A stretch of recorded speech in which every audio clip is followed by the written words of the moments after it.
Welcome. Main play screen.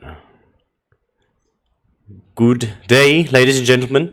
Welcome back to the Brass Gasconade. This is episode 12. I am your Dungeon Master, KWC, and we have our wonderful players with us today. We are, in fact, missing 3 people today, but we're just going to sort of go with it. Vox is here in spirit. He will be listening, but he is unfortunately busy with some bullshit.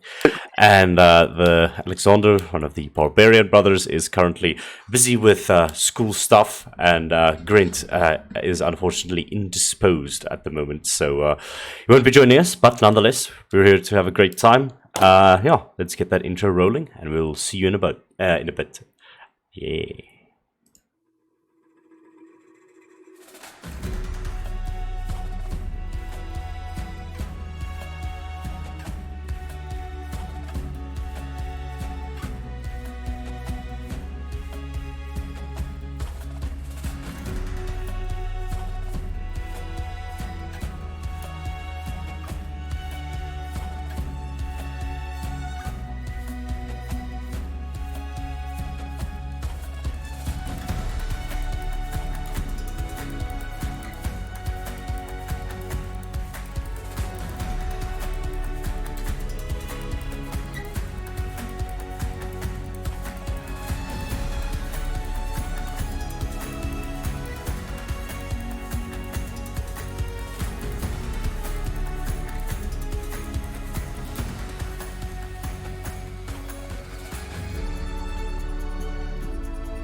Indeed, we find ourselves back in the main play screen.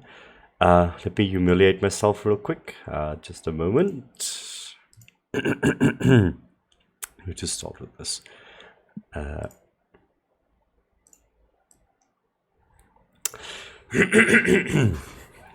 Ladies and gentlemen, last time we left off in the Brass Gasconade, our players, the agents of the HVC, most of them found themselves in a weird daze after experiencing a strange dream.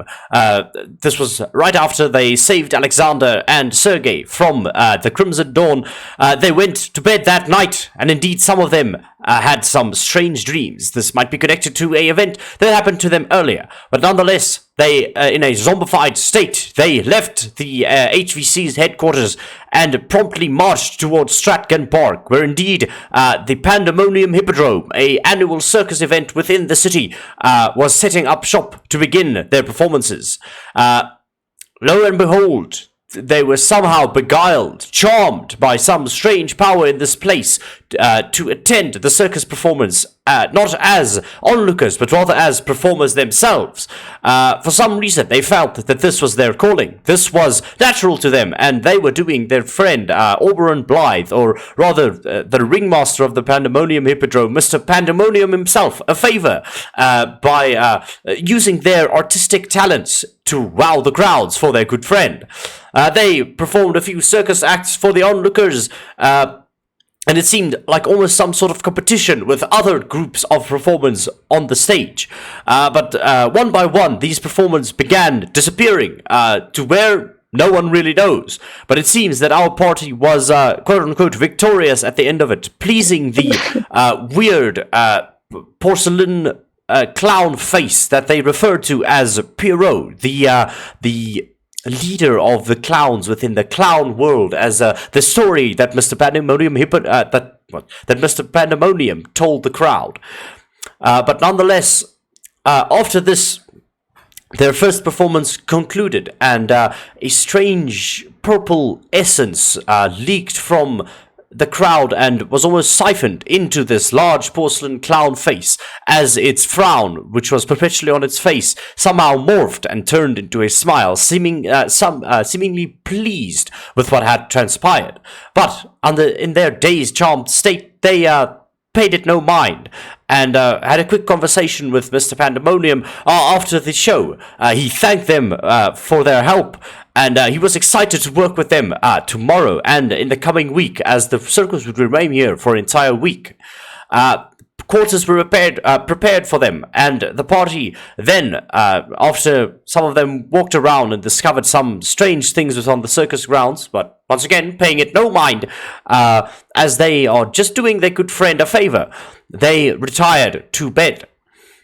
And in a conversation Sylvester, Vox's familiar, was brought out, but something was different from him. It seemed that he was not under the effects of this weird charm, and he could immediately tell that something was amiss with the party. He began investigating to see if all of them have, quote-unquote, gone crazy, and indeed, this is what he had confirmed. He then scurried outside and made an important telepathic call to someone powerful that he knew, someone that he could call upon when things get rough. And then, promptly, with a flash of light behind one of the crates on the circus grounds, a woman cloaked in white, with her visage completely obscured by the hood that she wore, appeared to Sylvester. She seemed very familiar with Sylvester and had a conversation with him. Sylvester then essentially caught her up on everything that has happened so far. She told Sylvester that she would be able to free the party from this quote-unquote charm that they were under. But she could not make herself known or get involved any further than she already is for certain reasons. She then cast Dispel Magic on the entire party, and you all were freed of this charm. Shiloh, in your motionless, sleeping state, you were able to witness this woman, though you do not know who she is. She seemed very familiar with Sylvester, and I believe she even spoke with Vox as he promptly woke up, and they had some sort of conversation. But nonetheless, she left in a flash of light, leaving Sylvester behind and all of you to go to sleep. You then, as this happened, I believe Vox then instructed Sylvester to begin waking up the rest of the party here in the dead of night. I believe it was 2 o'clock in the morning. Out of the charmed state, you all woke up and began discussing what had happened, and Sylvester explained to you that you were charmed by this Mr. Pandemonium, and that something had to be done.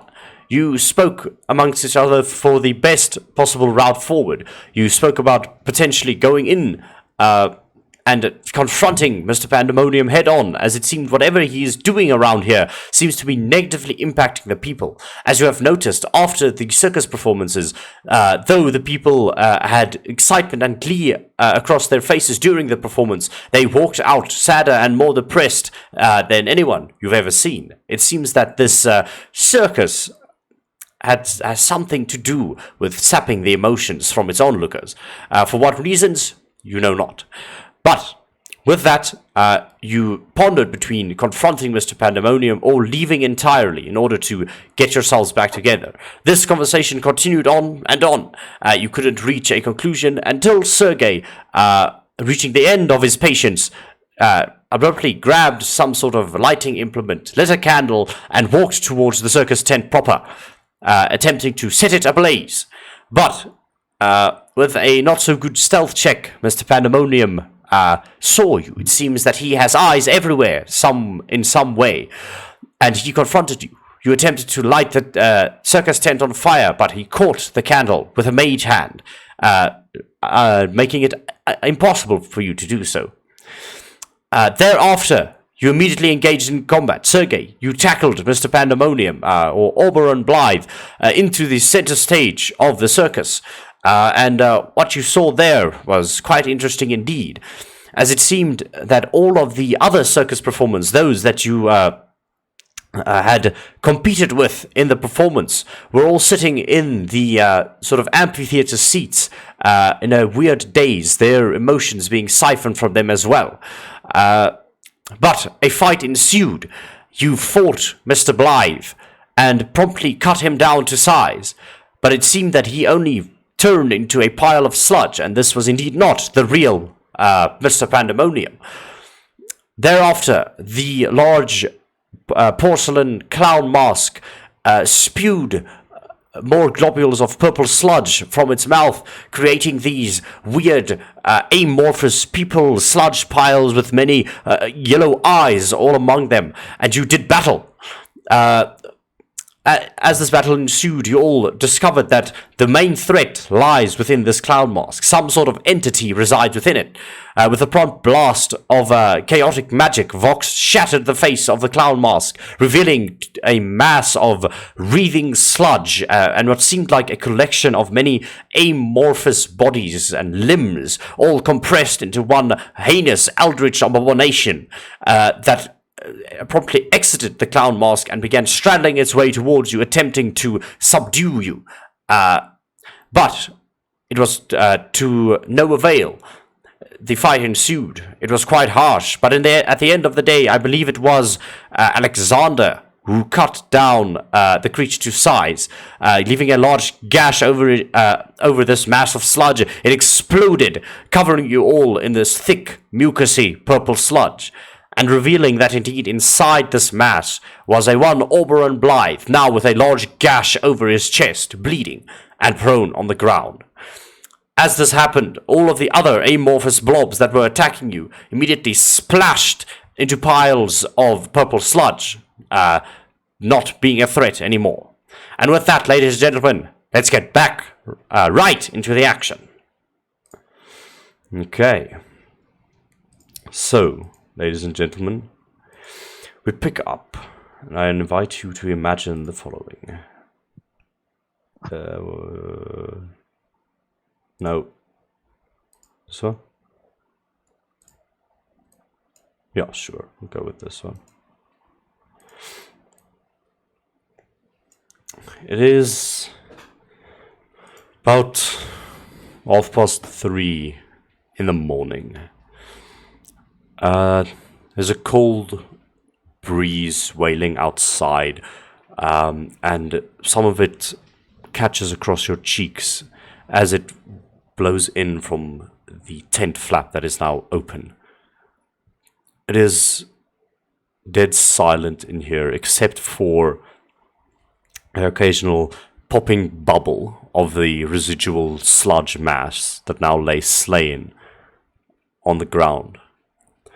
You also hear subtle groans of pain as you look around. Sludge is on the ground, and you look to the seats of the amphitheater, and you see a host of people there, just sitting, their eyes rolled back in their heads on the chairs, fastened with chains, each of them to their seats. It seems that after this Pierrot was destroyed, whatever has been siphoning energy or something from them has stopped, but it has not helped them to recover. They're just laying there, sort of sitting upright in the chairs, their heads sort of slouched. They seem almost limp, with their eyes rolled back and drooling from the mouth, some of them. They're all wearing circus apparel, as they were wearing in the show. But except for that, it is dead silent in this space. There was sort of a perpetual purple mist hanging around this place while Pierrot was still active, but it seems as he is slain, that mist is beginning to dissolve, and all those yellow eyes that were looking upon you from all sides close and flicker out of existence. Oberon Blythe, in his black trench coat, steampunk attire, with purple details and a lot of like belts going around his arms and around his torso. Looks very regal and fancy. That is stained with the red crimson.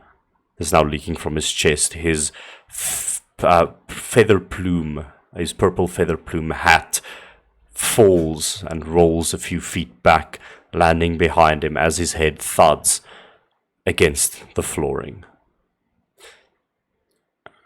And those that are present, Sergei, Silas, Solon, Laura, Shiloh, the others are also here, but they're silent. You sort of wipe off some of the purple sludge that is still upon you. And what would you like to do in this moment? Is our man still breathing over there on the ground? You can go over and try and check if he is. You can make a medicine check for me if you'd like. Yeah, I think Charlotte will go to the bleeding body and just like see if he's still breathing. Medicine check. I rolled a 12. It's not hard to tell that he is still breathing, though he's bleeding out. It seems, but yeah, he's still breathing.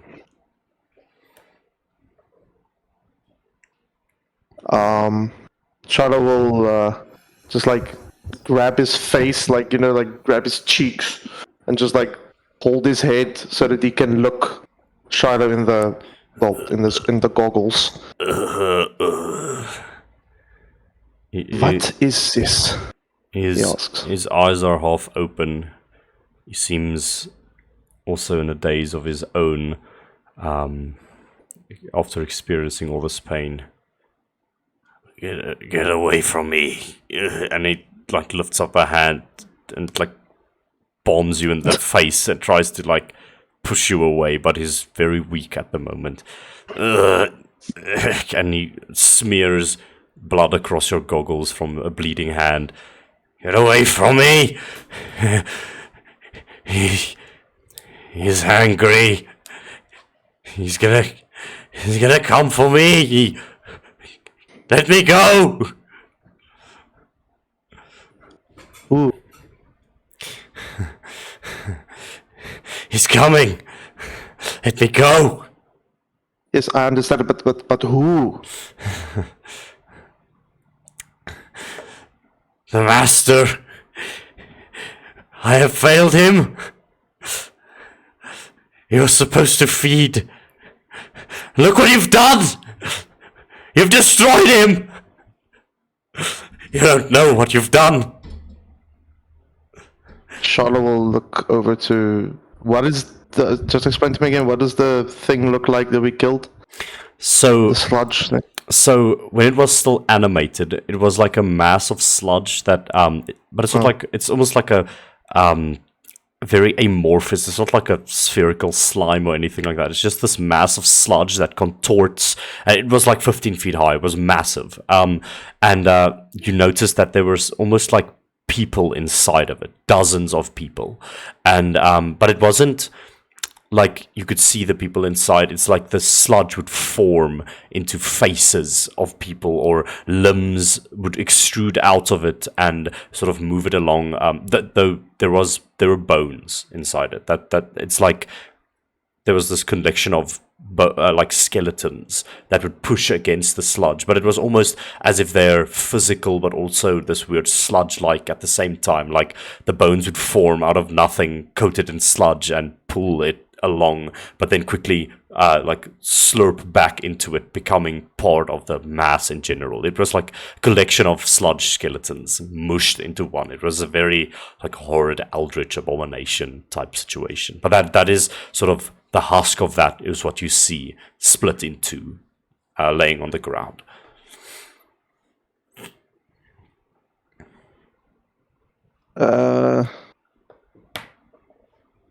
What is that?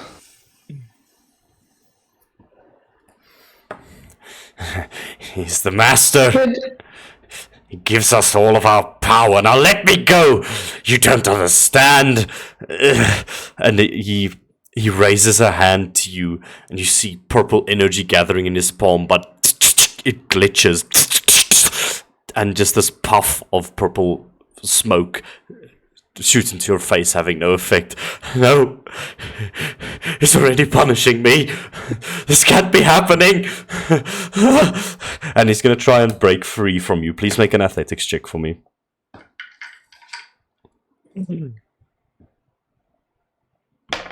I rolled an 18.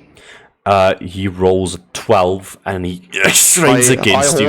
I hold him very tightly against his cheeks. And I think as he starts to like move, try to strain away, I look at to where he's bleeding from. I'm assuming it's like somewhere on his body, like on his side or something. No. So his hand seems to be bleeding, and there, if you recall, Alexander did a massive slash with his axe at the end that parted the sludge creature Pierrot into two, and it seems like in that slash, it also caught Blythe, who was seemingly in the center of the mass of sludge, and it slashed him across the chest. So there's just this deep cut that tore through his clothing. Ah. Okay. Then never mind. I thought he was dying, so I was about to help him out, but okay. He looks very hurt. He's like on 1 HP type of situation. 1 HP knock him out. Good enough. I want to knock him out. He's yelling too much, making noise, irritating. Okay, Sergey, how do you approach this? Because it's like he's on the ground and Shiloh is sort of sitting. Are you like on top of him and you like grab him by the scruff, Shiloh? Or Shiloh's like he's like I'd say herk bosses, just like holding the guy's like face. Like on his cheeks and holding his head up to make eye contact with him. That's about it. Okay. So you must definitely come walk get past attention. them, because I want to go investigate the clown mask where like Pierrot came out. I want to walk past them, and as I walk past them, I just want to bonk him on the head. Okay, make an attack roll. Can it be advantage flanking technically? Just make an attack roll.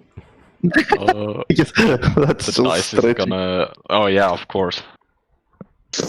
Let me get my IRL dice. It's a sign. But I mean, he is prone on the ground, isn't that advantage? Yeah, sure. You can do Yeah, that. not for like you do have advantage, but not for that reason. Okay. That's better. It's a 19 plus 5. Yeah, you just sock him across the jaw and cracking sound, and he just like his head droops and blood begins trickling from his mouth. After Sergey does this, Shiloh's head just drops and he just sighs and he's just like, I was getting answers from him, his Sergey. He was making noise. It was annoying. We can interrogate him back at the headquarters. And I want to go Shiloh just investigate stands the up. clown mask. Make an investigation check for me. Can Laura take a sample of the sludge? Sure. Make an alchemy check for me. I assume you've got like a vial or something with you. Yeah. Okay. I do. An 18 Oh my on the investigation. No, that's fine. You scoop up a What bit. was I think. Okay, so what was the alchemy check? an 8? It was almost an at 20. I think you scoop some of it up, but you're gonna take 6 points of acid damage while doing so. As you go to scoop it up, the moment you touch it, it sort of wriggles and animates, and it like crawls up your arm and burns into you. But you slow it off, and just like you have to touch it now with your hands, and you just fucking push it into the vial and cork it. Yeah. Okay. Well, Fräulein, that seems quite intelligent, playing with a sludge that was about to kill us. Well, if we could analyze it, maybe we can use it for something useful in the future, Shallow. It did really hurt, though. I think Charlotte will just stand at the distance, look at what Sergey's doing with the thing, just staring it out. Sergey, what was that investigation check? 18. 18. You peer into this hollow clown mask, and now that you can look closer at it, it seems almost spherical in its design. But the sphere area was not what you're supposed to see. It's like a sphere with the clown mask affixed to the one side, and it seems like the eyes or whatever can look outside from within the sphere. All that you can tell with that investigation check that this was just some sort of vessel or container for the creature. There's nothing else of value really. It's it's just a container. Okay. And then the chains that people are tied up with. Can I maybe see if they like all go to a like center point where it can be unlocked, or is it like each person needs to be individually? Yeah, I would say, continuing that investigation, it seems like a chain that links all of them together, and it seems all of these linked chains to that point do connect somewhere to this spherical clown mask thing, almost like pipes. And there is a lock close by the sphere of the clown mask where the chains are affixed to it. So you could potentially break them and set everyone free at once. I shall break it or attempt to do so. Just make a general, like, what are you doing to break them? I guess either like slashing with my claws or just punching it. What are you doing? So slashing? Yeah, let's make a slashing one. Just make an attack roll for me. Advantage question mark? Because it's a nat one. I don't know. Okay, so I'm gonna say it takes some time, but it's not like you're super rushed at the moment. So you struggle with it for the moment. They're not free right now, but you're busy with that process. But as you're doing that, what are the rest of you doing? I think Charlotte would actually just it's jammer that Vox is not here. Maybe he'll go ask. Grant is also not here. I think he'll go ask Solon. Solon, you see Shiloh just walk up to you. The Clockwork is just like standing on his shoulder, just like looking at everything happening around him. Also, Shiloh still has like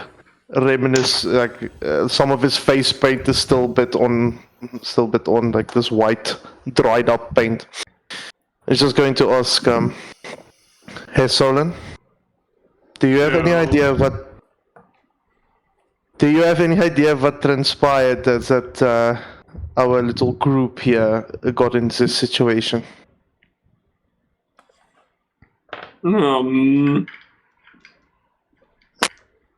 To be honest with you, I think I'm just as lost as you are. I think... Oh, what I can tell you, it's definitely magic, but what happened? I have no idea. Okay. But what I'm wondering is why I'm all painted in pink. Yeah, I have to say also, I was also not very excited about my get-up that I was sporting just a moment ago. Quite insulting, if you ask me.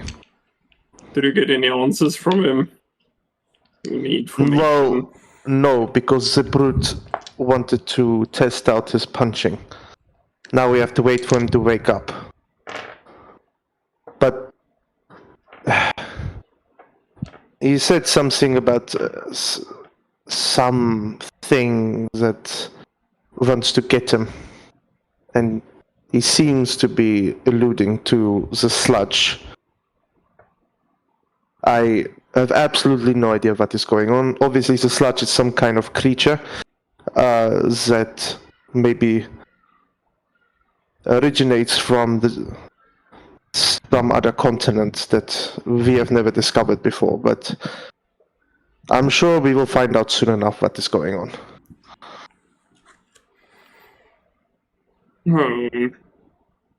Hopefully not too much, though. Something feels wrong about this place. But you afraid of clowns, Solon? No, I'm afraid of clowns.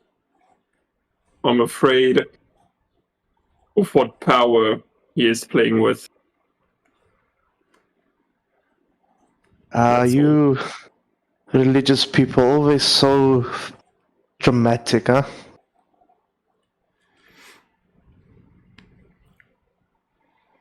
No.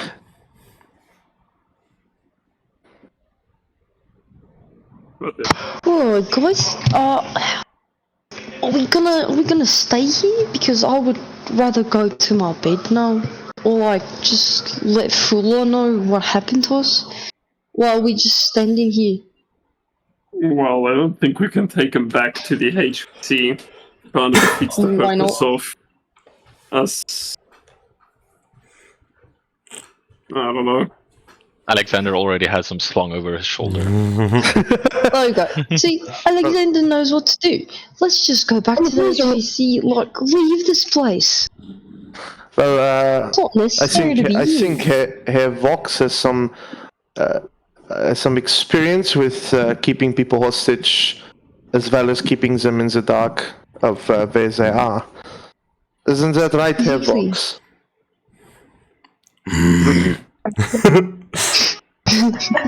You all just see Vox. Vox just takes out chloroform and a blindfold. He's ready. Alrighty, then let's go. By this time, He's out anyway, he's not gonna know. by this time you hear a ting, ting, a tearing of metal, and Sergey, you've undone all the chains, and all of the people's restraints are lifted that are sitting around. There's about 20 to 30 people that were restrained by these chains close to where the clown mask was. But yeah, as you release the restraints, Sergey, you see these people are still unresponsive. They're just sitting there dead-eyed, drooling. I like wave my hand in front of one of them. Hello. Hey, Sergey, are you coming? Oh. I mean, are we gonna leave these people here, or is it fine? They can take care of themselves. I don't see what the problem is. Hey, they are, like, the guy is pretty much dunked out. Like, they'll be fine in like an hour, won't they? Yeah, but what if something else comes for them and we just leave them here and they get. Something else? What do you mean? I think Charlotte will Guys approach one of usually these. have like a lot of people working for them. I don't know. Keegan. Yes. Well, I approach one of them, assuming they are just like staring blankly into the void. Mm-hmm. I want to maybe do a medicine check, maybe see what's going on with them. You sort of Even though I've investigate obviously them, just check what's going on. Make a medicine check for me, please. All right. That is a 6 for that medicine check, unless Herr Laura, or not Herr, Mr. Laura, fuck, Fraulein. Want help? Yeah, I'll help you. Sure, go for it, Laura. You sort of walk up, study. Yeah, Laura, do you want to give me advantage, or do you want to go for it? What is your medicine check? Oh, +1. Okay, here's Pietrosek. Go for it. I think Charlotte wants to be smart, and he like looks this person in the. That's unfortunate. And Laura's also trying to be smart, but it's not working. Yeah, looking at this, you can tell that it is beyond your abilities to understand what has happened to these people. Beyond your medical capabilities, yeah, it's something else. You don't know. I say we alert the authorities of what's going on here, and they will aid these people in what they need, but I think that we need to get out of here as soon as possible. Does that sound good to everybody? Can Solon just do a check on the people? Seeing it's not something medical, like, can he see if it's something Oh. other than that? Make a religion check for me.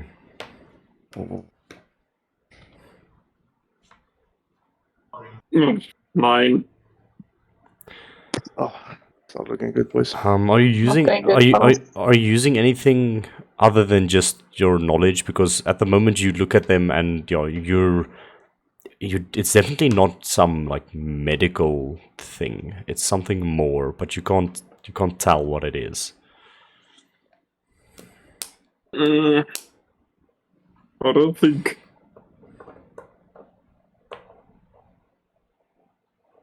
Other than my knowledge, what else?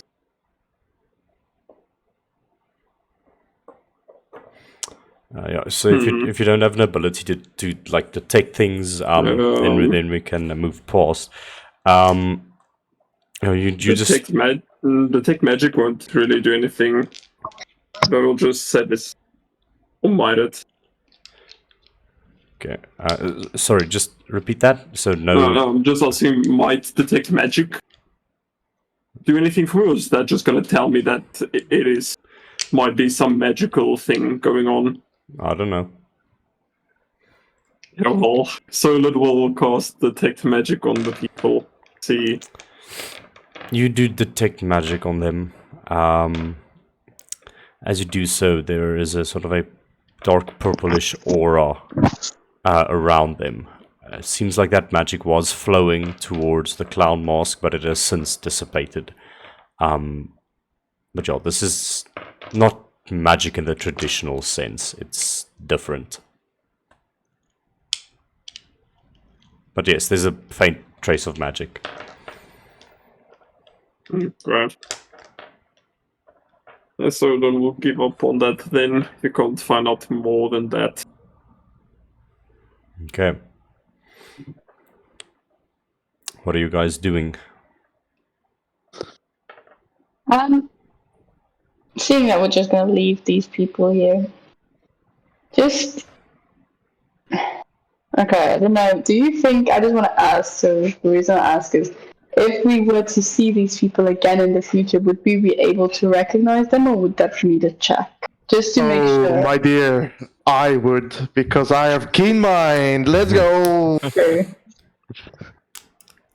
Okay. Then never mind. I wanted to tie something around I take a someone. mental note of every face in front of me right now. Okay. I don't know. So, what's your plans on getting the police involved? Or we're just gonna leave them? I might have an idea. Getting police involved? Just Oh, you cut must to be crazy. the tent being absolutely in flames. What? I ask, I go to Sergey and I ask, you by any chance still have something flammable on you? No, we're not gonna. Oh no. I dropped it outside, but do you want to set the tent on fire with everyone else inside it? No, of course not. What do you think I am? Just get everyone out, and then you make something that would attract attention. We leave long before the authorities get involved. Yes, but that doesn't solve the issue about people still. What do we do with these people? Fraulein, we can Just do put them nothing for outside. them. We just take them outside, and we leave, hoping that the police will follow the smoke. Maybe they would be able to help them. Do we know anything about how police investigate things? Like, can they identify fingerprints on anything? Just so this doesn't trace back to us, the DM. Make a history check. Can Silas help with that, actually? You can make your own history check. Can't... Yeah, I wanna not help, but make It's a my own. dirty 20. Okay. Yeah, it's a 19. Yeah, you both sort of confide with each other. Honestly, I wouldn't say that you're too knowledgeable about every capability of the Grand Garrison. You don't even think about something like fingerprints because the concept of that does not exist yet. So no, you think that if you don't leave anything of yourselves behind, then they wouldn't be able to trace it back to you.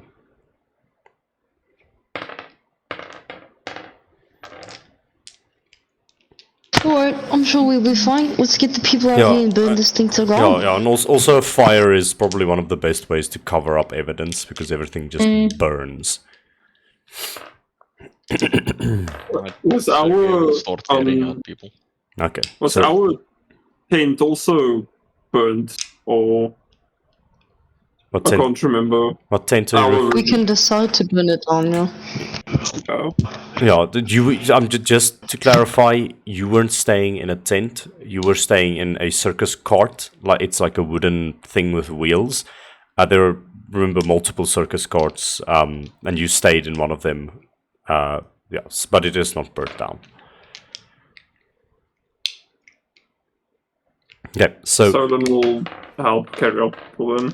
okay, so you two begin carrying out people, so one person on each shoulder. You begin laying them on the grass outside, and shorter than expected, you all stand outside of the Pandemonium Hippodrome with all of the sort of dead-eyed, drooling people that you've placed on the grass now.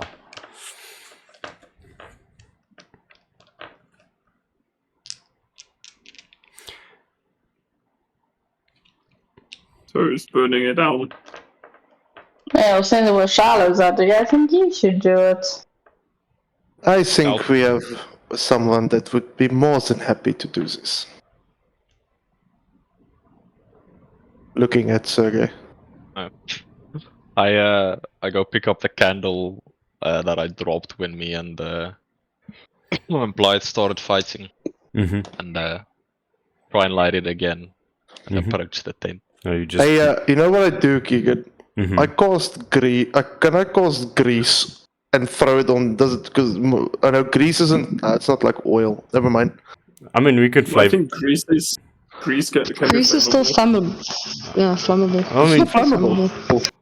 You just see Shiloh just like throw these like small discs, all like over the space in front of us, and yeah, it's going to probably catch fire very quickly. Sort of an oil slick appears at the entrance Yeah. of the tent, and it coats that side of the tent walls in just this essentially petroleum oil-like liquid that is splashed onto it and is probably very flammable. Good. I light this bitch up. Put Okay. 20 blazes. Throw the candle in there, and in an instant, just like petroleum lights up, just the front part of the circus tent is instantly in flame. And as it burns behind you, what you see is it burns, and intermingled with the smoke is a purple haze that burns with the smoke. And yeah, you now stand on the circus grounds with the tent burning behind you. There are still 5 circus carts there, should you want to do something with that as well. And a few, like 100 feet or so, there's a perimeter fence that goes around the entire circus. This is where you are. Where do you go? And the carts burn everything, no traces. Well, None. it's just my idea. I don't think the cards really have evidence. I think Sergey would just pat his hands and then start walking towards the fence to get out of here. Okay. Anyone who cares can make a perception check for me real quick. Duh. I shall. Aw. 13. Never mind. Silas is blind. So Solon, with yours at the highest, I'll give this to you. I mentioned this previously, but the 5 cards are titled. It is basically the back one. Didn't have a label or anything on, but it was where you were. There was a staff card.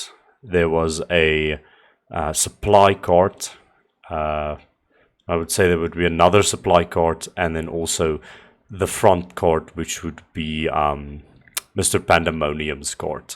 That is what you see. But yeah, you can choose to leave if you'd like. Before we leave, you guys And wanna Silas. Oh, check never out mind. the supply cards? Maybe there might be something useful in there. As the flames of the fire trickle against your face, you're preparing to leave. You just walk over to those supply carts. 1 or 2. Which one was the closest to us? I guess this one, I guess. Okay. You walk Go. up to a door that is closed. You can open it. It's unlocked, and make an investigation check for me. 19. Looking into this cart, you see just a bunch of like classic circus supplies, and there are a bunch of crates in this place that catch your interest. They're sort of unlabeled. They look a bit like they shouldn't be catching attention, but that is precisely why they catch your attention. And you hear a noise from within one of them.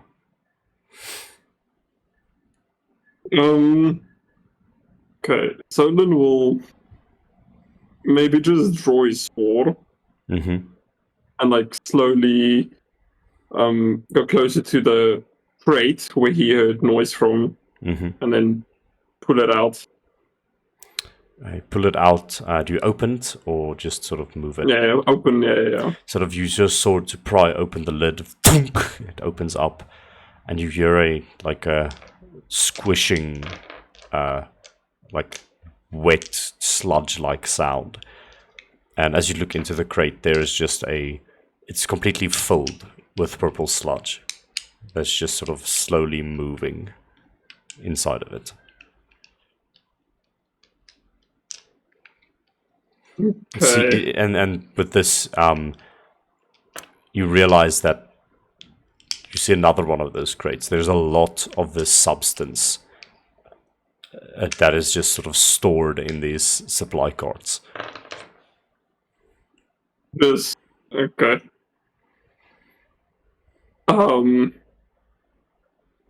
Solon will move out, Mm-hmm. I guess, Mm-hmm. and just inform the rest of the party, just saying, these parts are filled with sludge things. I don't know what we should Yeah, do with that it, should- but That should probably be set on fire. Just my opinion. Sergey? There is a Sergei-shaped hole in the fence. Sergey has left the building. Oh, I don't know. They're not our problem. I think maybe we should just leave them they be. shouldn't be kept alive. Like, look what they do. The purple sludge thing, you know, like the pink, the purple smoke thing. Isn't that what got us in this situation in the first place? What if it comes back? Then what? Then we do this again, please. I think it is the wisest thing to just go back. We can't make everyone in this city's problem our problem. It became our problem when we got put in this situation. When you got put in this situation, and I to come get you out of it. No. No. I didn't put myself in this situation. Alright? And you still got yourself in this situation, nonetheless. Philo, do you maybe got more of that grease of yours? Maybe. Do you Yes. think you might be able to grease these 5 cards up? Wait, shouldn't we check all of them first? Oh, you can go check the rest out if you want.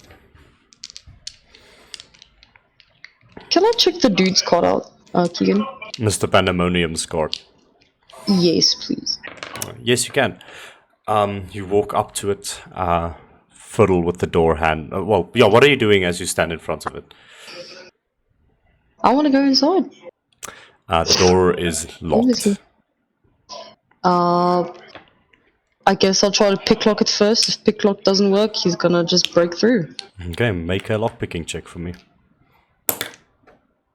I have thieves too, so is it, Do you have lockpicking as a skill?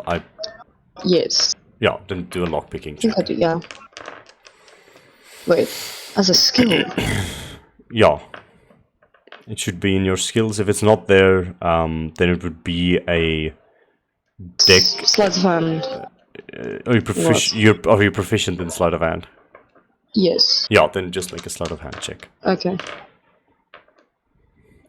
It's terrible. 15? I'd say that's enough. It seems that this place wasn't like locked tight. It seemed that Mr. Blythe was very confident in his magics, and you go move the tumblers around, struggle a little bit, but eventually you hear the tumblers fall and the door opens.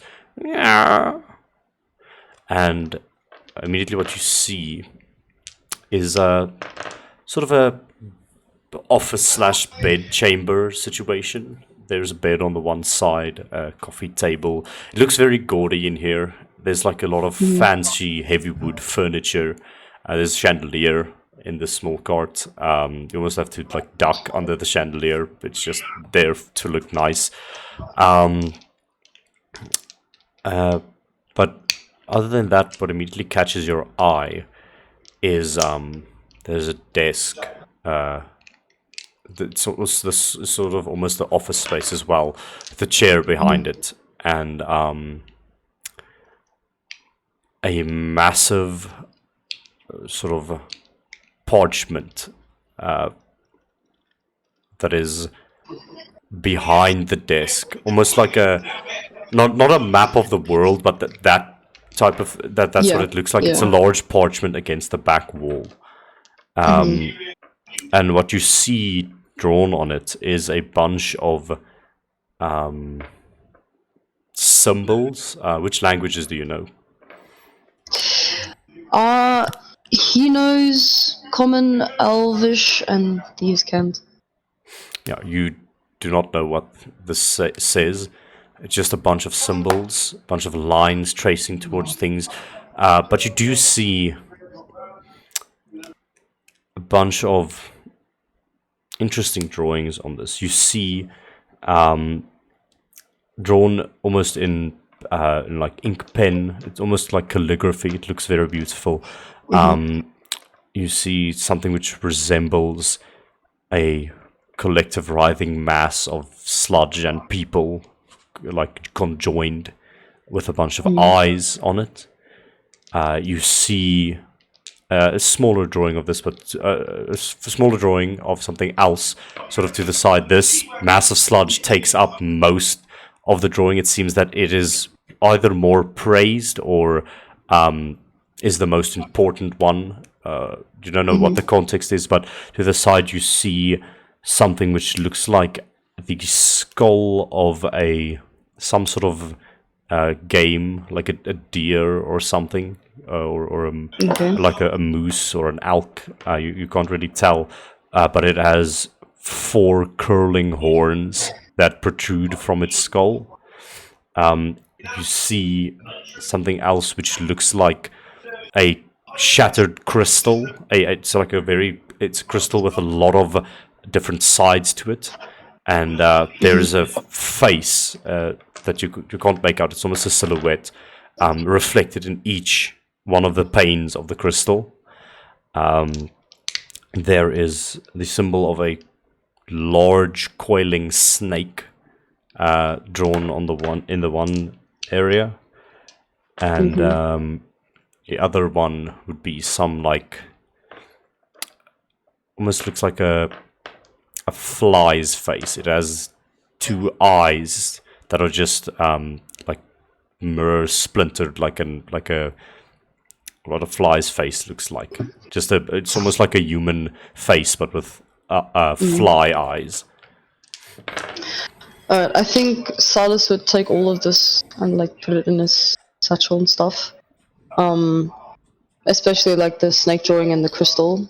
He would keep on his person. So all of that is on one piece of parchment. So you can sort of roll that up. Oh, okay, great. Yeah. And it's a very large scroll that you roll it up into. It's 1 meter long, essentially, when you roll it up. But you can have that. And it seems like just make an investigation check for me. That's what you immediately see. Oh, terrible. 9. Yeah, just by gathering the drawings and stuff, it seems like everything revolved around the sludge mass drawing. It seemed like a plan that was being laid out. I would even say that I wouldn't be able to read it. So I think other than that, it's just this drawing. It seemed everything revolved around the sludge mass, and it seemed like there were lines of energy, or the depiction of that flowing into the sludge mass. But other than that, that is all that you find. I can't try and see what language it is. Can I? Is it possible? Make an intelligence check. That is almost 11. You don't know what language it is. I'm not 19. Okay. Alright, with nothing else further, I think Silas will exit the cart and then just... Alright, we can burn it all. I think we've got what we need. Now you'll see sort of a large 1 meter long scroll poking out of Silas's backpack or wherever you'd store that right now. But you walk out and join the rest of your party. What's that you got there? I'll show you guys at the HVC. It's in some language I can't understand. But let's regroup I first assume before that means we can go now. do anything. Yeah. Let's burn everything and go. Shadow will cost Grease 2 times, and I think Grease has a long enough range to do 2 cards at a time. Yeah, right? So I would say you sort of mold that. feet, You mold that spell instead of instead of plopping down a large puddle to make someone slip. This version won't be able to make them slip, but it will definitely coat everything in grease. So you sort of spray that out, and all the cards are covered in this flammable liquid. Yeah. Alright. Let it burn. Solon will use his burning hand, seeing we don't have the candle anymore. So he will squat down to the grease and just touch it with his hands. That's cool. You just sort of, with a flaming finger, you just dip it into the grease, and the grease sets ablaze, and all of the carts are on fire now. And just as the tent was on fire, mingled with the smoke is a purple haze. Let's get going. We don't want to get caught. Solon starts walking. So does Shiloh. Okay. You all walk out with Sergei somewhere ahead of you. Where are you all going? HVC. Okay. You take a quick strut. The HVC's HQ isn't that far if you were to navigate through this place. And eventually, for the sake of brevity, you arrive at the HVC. And you hear, as you're about to sort of step up to the stairs, you hear footsteps running. Someone running behind you. And it abruptly stops. Oh, I finally caught up to you. Hello, everyone. And you look back and you can see Foulon is there, sweating, with a massive gun just in his hands, ready for battle. I heard something terrible happened. I immediately, after hearing of it, went to the Hippodrome, but you weren't there, and the place was completely on fire. I'm glad to see that you're all safe. Let's get inside. We have to unpack this whole situation. Yeah, you missed a lot, Fulon. Indeed. Charlotte enters the home. You all enter the HVC. So, anyone care to explain to me what happened? I was merely out on a little errand, and, well, on this errand I heard from a friend that you are in trouble. A friend. Yes, a friend. So Hello? it seems like we all were like charmed to be circus performers in this really big tent thing with purple sludge, and there's one dude who we actually dragged along. He's on Alexander's shoulder Oh, at the moment. good. I think Alexander was gods. with Sergey. And yeah. What are you doing with Oberon Blythe? This is not good. Oh, oof. Oh, he was the one that charmed us to perform in the circus. And weird shit, mate. Weird shit. Foulon walks up to him, sort of lifts his hand that's sort of drooping over Sergei's shoulders. And You don't worry, he's passed out. lets it drop. No. Why are you lugging his corpse around? This man is dead. He's not dead. He's just knocked out. He's pretty dead. He's not breathing. Solon flicks him on the forehead. Is there a reaction? Nope. No one's staying Charlotte- past this man. Charlotte just rubs his forehead. Or did no Well one stay done, was Sergey. Well done. Not my fault he can't take a punch. Oh. Well, then I don't know why he's carrying a corpse around, but I think they wanted information. Solon will cast lay on hands on him. See if that does anything. And while they try and do that, Silas makes space on Foulon's desk and just puts the big attachment. Fair enough. Right. Yeah, you all walk to the Foulon, office. Come here. Just one moment. And he walks over to you.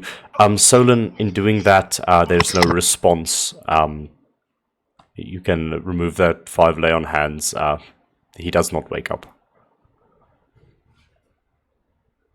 So I'm assuming spare the dying would also not work. No, he's been dead for a while. No. Nice. What killed him? Was it the knockout? Or No, I was rolling They just death. blew it. I was rolling death saves for him. He rolled with 9 and a natural 1. So he's Oh, but dead. wait. Okay, wait a minute. Okay, you know what? Never mind. I just thought Sergey did it like unlethally, but I guess you can't punch someone unlethally. Okay, well, just one moment, and Fulon walks to one of his back cabinets, and he sort of opens it up, and just as he opens it, you see almost like a closet where clothes would hang. there's just body bags that are just hanging there, and he's like, this one, sure, and he just unfurls the body bag like a sleeping bag onto the ground. Just put him in there. We'll deal with his corpse later, and just maybe throw him out in the hallway. He's getting dirt all over my office, and that's not good for the plants. All right. What do we have here? And Blythe was a noble, right? He was like a. he was the Baron of House Blythe. He is a very important noble. So, if I may just state some obvious facts, we have now led to the death of 2 very important nobles. One of which is someone that is the head of his house. Well, I and mean, his what body we is did, laying- if you he ask wanted to like kill that. us, so it's kill us or kill him. I don't know about you, but I want to leave. You didn't leave any evidence behind that you were there. I mean, the place was I think it's burning, so burning down. okay, that's good.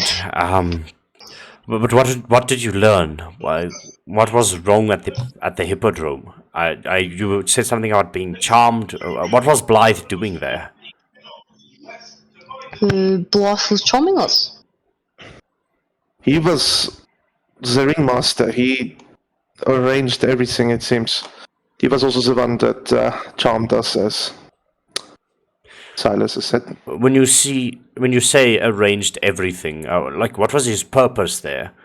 Could you gather anything on that? Wait, well, he was like scared of this one thing that was gonna come for him. I overheard when he was like pleading to Silas. he was calling that's it the my master name, of Charlo. Yeah, something like that. It seems like he did everything at the behest of some creature that was Yeah. telling him to. So he wasn't in charge, really. And well, I'm assuming this is the creature then, and he points to. Now you all can see that large parchment that Silas has laid over, and in the center the mass of Yeah. sludge. This creature. Yeah, Yeah. that thing. Yeah.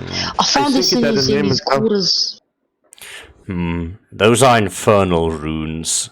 That does spark some negativity, most definitely. I could decode it, but it will take some time. But other than that, so you say he has some sort of master that was going to come for him, and understand that. But why would he have a circus then? I mean, the I don't Pandemonium. know. A lot of people came in to see it. I mean, like it was an attention puller of some sorts. Did he do anything to the people that came to the circus? Because from what I know, Oh, is that the Hippodrome in the past, people always remember it fondly, it seems, and nothing has happened in years Well- past. contrary to the fondness, they always look like they're sad when they leave. Now that I think of it, I mean, I was sad when I left, and when I was still in charm. Like, I don't know what was happening. And also the people we saved, they were like empty vessels. They were alive, Yeah. but no emotion. They can't. like So- Shiloh. Yeah. Yeah. So all these years, the Hippodrome was just a front to, I don't know, maybe perhaps sate this master of his. I don't know, consume the people's emotional state. That sounds ludicrous. I'm not. Yes, it does. I mean, regular people like that exist, so it wouldn't be really surprising. But What do you mean? what do you mean by that? Oh, real people like to sap people's emotions, so I wouldn't be surprised if there's actually something like that happening. Do you mean like in the? Is Yeah. that does Do you have that experience or something like this? or is it metaphorical? Oh, metaphorical. Metaphorical, boys. Oh, So check. I don't know about actually physically. It is kind of. Is it metaphorical? So check. Like, there's been people that top set inside your the emotions. roll- Have roll you the order guys feel? The top Like, inside. sometimes Shiloh does it. what does a 12? Vox, What does a 12 they in? just set, What does they a What is just a set 14? your emotions. Huh? what does a 12 and a 14 tell them, Silas?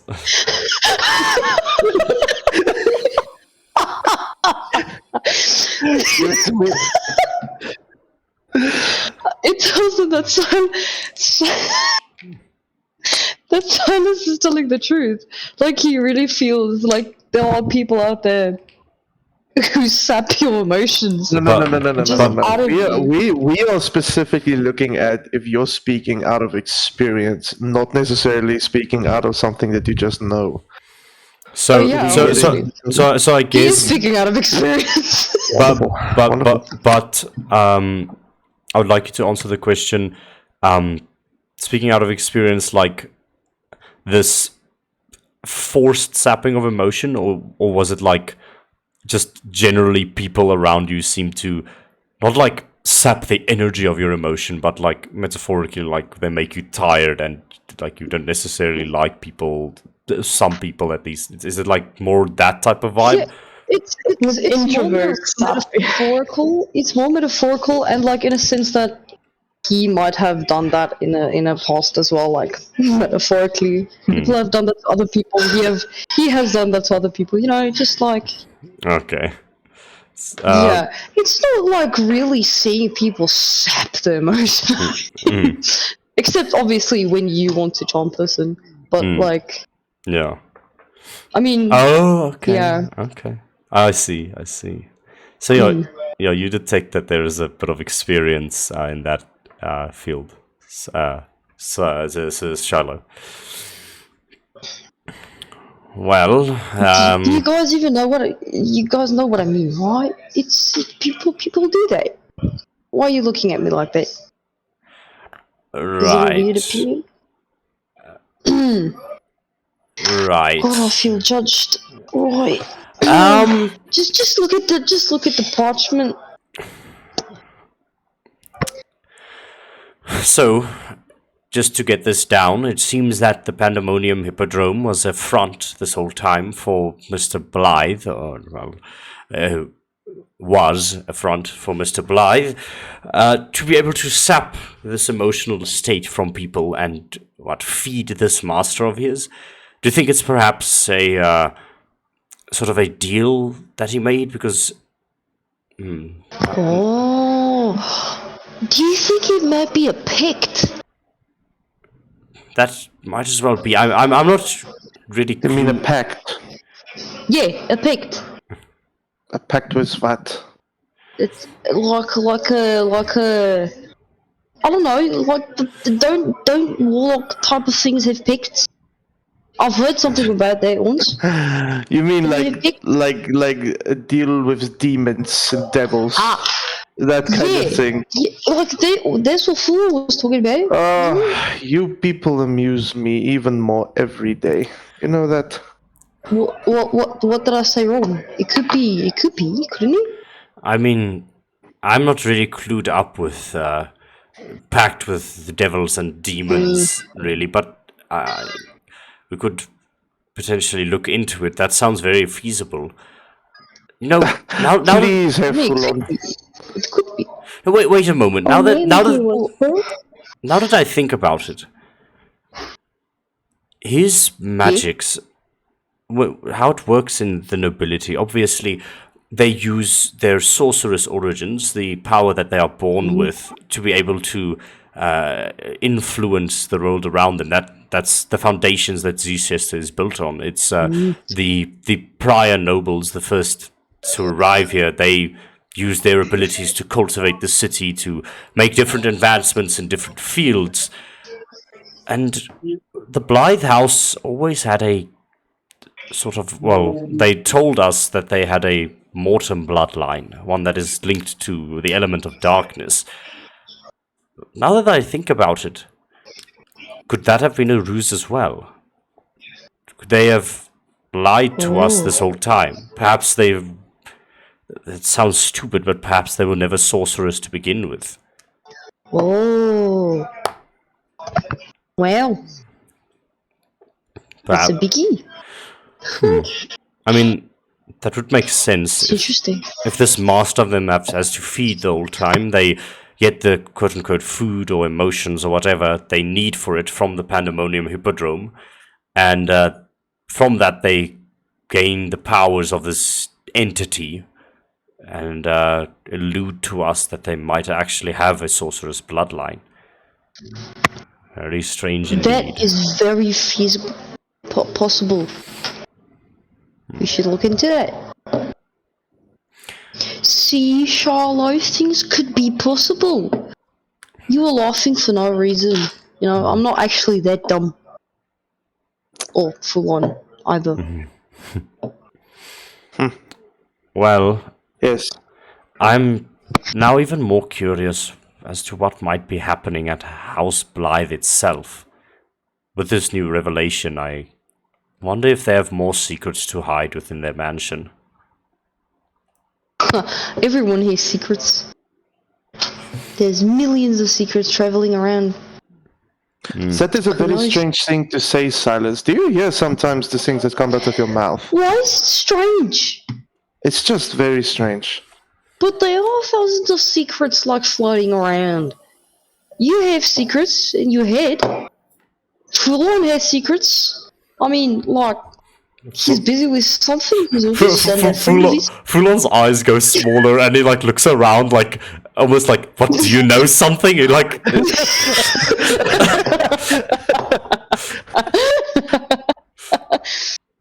Like, everybody has secrets. Why is it weird when I talk about it? I feel judged. Charlotte just stays Fulon, quiet. I want to put in an official complaint. Bullying in the West. Harassment. well, you'll have to send that to human resources. You have to send that to human resources. Oh wait, that department doesn't exist within the HVC. Sorry, I hate all of you. I The digress. question is now, what exactly are we going to do about this information that we have now? Well, That's a question to ask. well, for the moment, I'm just content to know that we've uncovered this secret. The fact that that Blythe has been busy in the shadows for all these years, taking advantage of the people that can watch their shows, that would be in the open, and I assume with the burning circus tent. And though it might be unknown to the rest of the city and they might be saddened by it, but I'm content to know that hopefully the Pandemonium Hippodrome is no more and they won't be able to harm the people for their own nefarious deeds. So we don't do anything? Now? No, well, I'm gonna try and figure out what this whole blob mess is. Maybe I could try to Just don't figure get out charmed again. something. I can't promise anything, but I'll try. I think Charlotte, like stays with you, Laura. No, Fraulein, maybe you are going to need a safe space to work with that, where someone can also just keep an eye. Are you suggesting that you help me, Charlotte? You know you're suggesting that you watch me do alchemy, right? It's possible. I am suggesting that I keep an eye on you so you don't put us all in danger. Well, then I can show you why alchemy is the best, so that might be a good idea. Maybe I can persuade you still. Wonderful. Just grab all your things and can go set up Well, in the Is Charlotte workshop. becoming a real boy? That's enough out of you. Well, where should I set up? In which room? Silence pulls his face and It's a big room that so just follow me, and Shiloh goes upstairs. Well, alright. And then she just makes Very well. I'm gonna crack open a few books and see if I can recall my my studies on the infernal language. It's been like 20 years since I've studied that field, but I'll have this thing hopefully deciphered as soon as possible. So you're saying we have a break now? Well, you can do whatever you'd like, but Obviously. I mean, it would behoove us if we could potentially get some leads on this.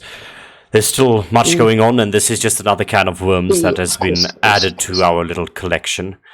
But yes, let's take some time to recoup, discover some things from research, and then we can talk about the plan forward. Because I think definitely we'll have to check out the Blythe Mansion at some point. Dark entities like these tend to be very slippery, and if we'd one day potentially like it to be destroyed entirely, that might be worth looking into. Indeed. It would be. Right. Alright. Okay. Solon, just please, how can I say, I think you'll maybe have to sand off your armor again. That I can't get used to that look of yours. It's a bit strange. And the rest of you, yes, you still look like clowns. FYI. Right then, I'll be seeing you. And he takes out a thick-ass book that just has these infernal runes all over it. And as he opens it, there's almost like this maniacal laughter that comes from the inside. And he's like, right. And he puts on glasses and he begins reading through the book.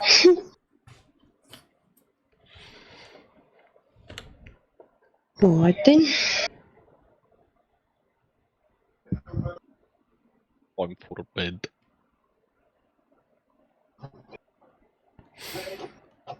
You said it's like 4. It's probably like 4 a.m. now, I guess, right? Yeah, we'll call it 4 a.m. Solon only needs 4 hours for long rest. Yeah, I believe So you. that's what he's gonna do. I believe you all did get a long rest, but yeah, you can do it again if you'd like. You gotta 100%. So you just sort of take some time and meditate. Okay. Okay, so where is Charlotte leaving him or? Shiloh. Shiloh is leading you to his new workshop that he. So you go upstairs, where like the big meeting table is, where we all met last time.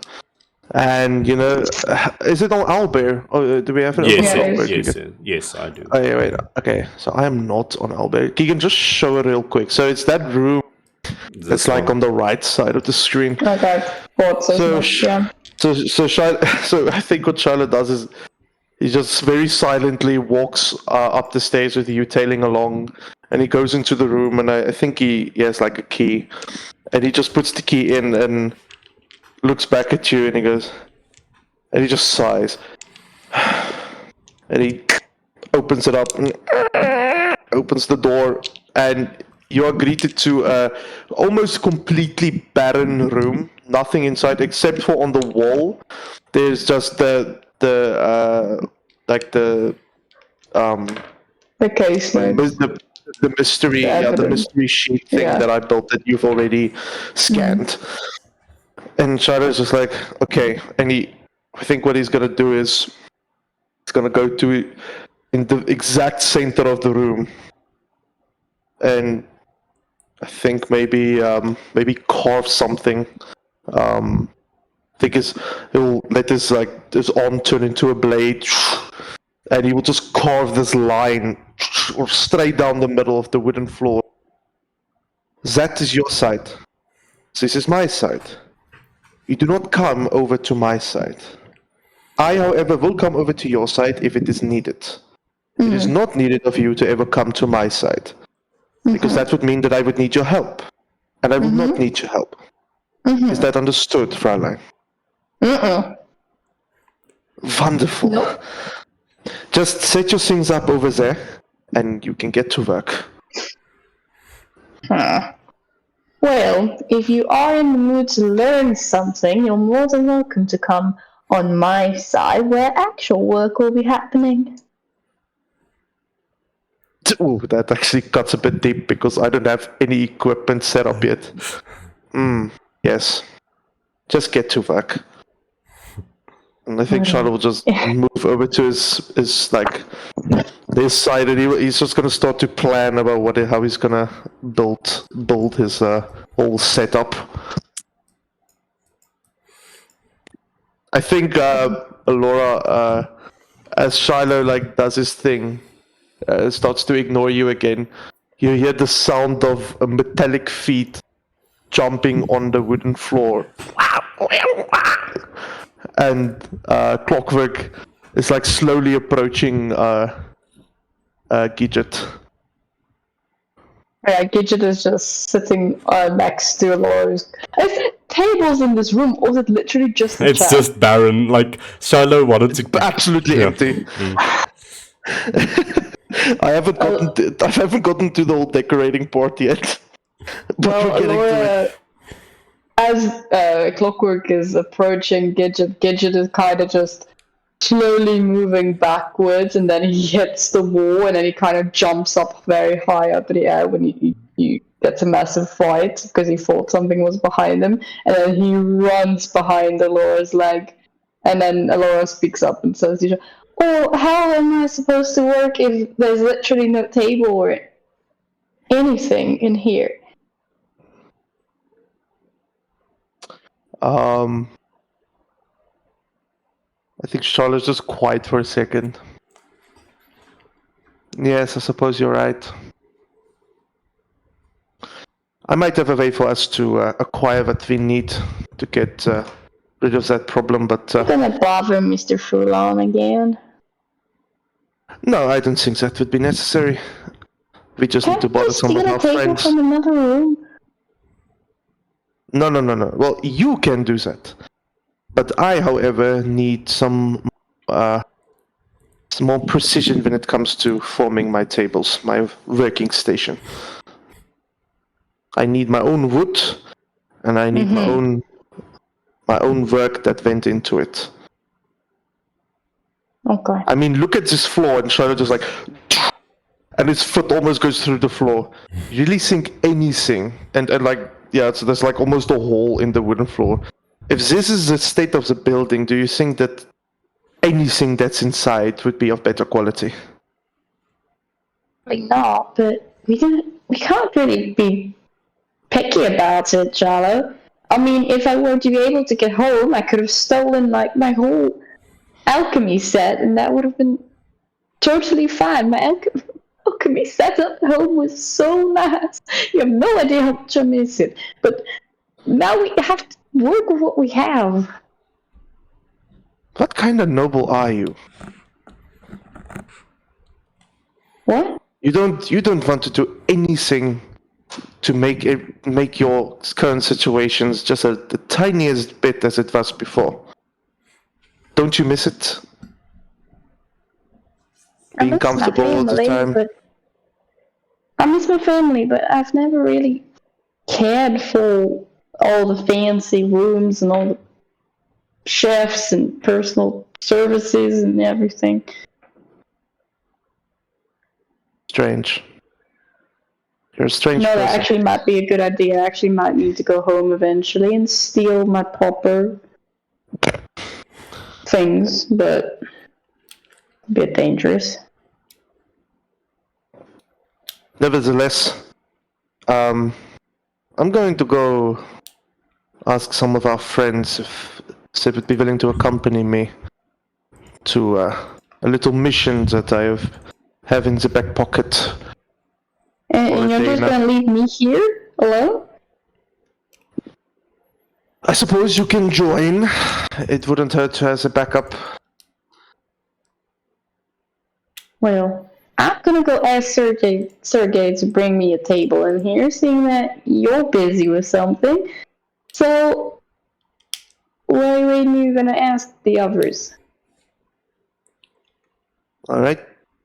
I think Shada will leave, and I think you will go recruit some friends to aid him in his next mission. Okay. So I would say, for the sake of brevity, it's morning by now. Those who'd like, you can take a long rest. I would say, you could take a long rest if you'd like, and you're up and about for the day's happenings. Whatever you'd like to do, speak now or forever hold your peace. Yes. Yes. Shiloh, how late? You say you want to start recruiting people? I think maybe in this case, Shiloh just maybe goes about his day. All go to sleep. I think the next morning, Solon, you hear a knocking on your door. Okay, how late would you say this is? The morning. I don't know. How early is it at the moment? To sleep at 4. What? I mean, it's like 8. We'll say it's 8. Wonderful. 8 o'clock, Solon. Okay, yeah.